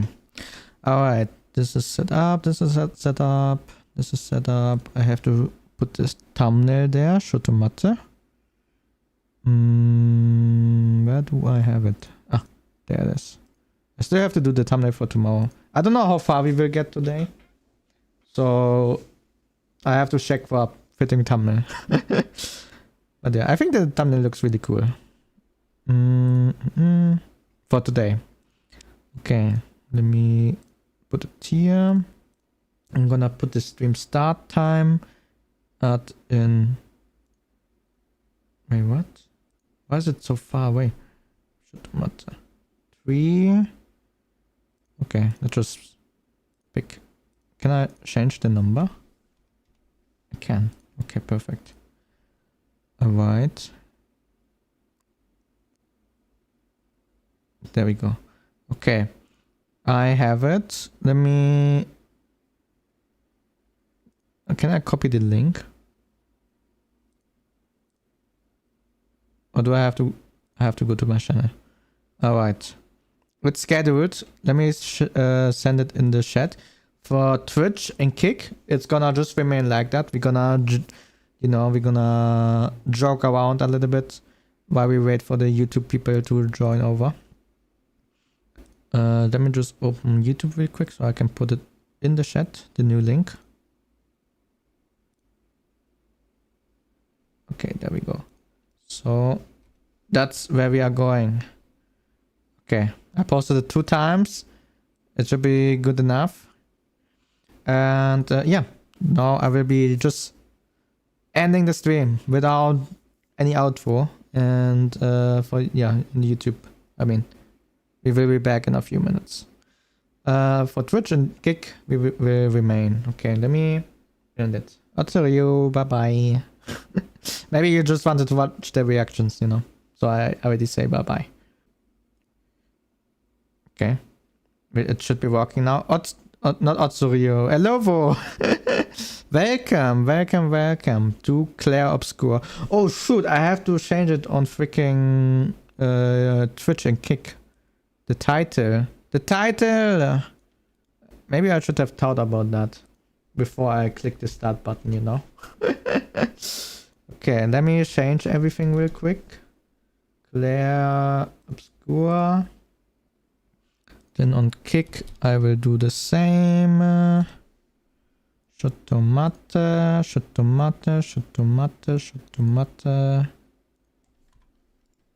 There we go. Okay. Wait, for some reason, it's telling me we are not live yet. Oh, it's on the other stream again. God damn.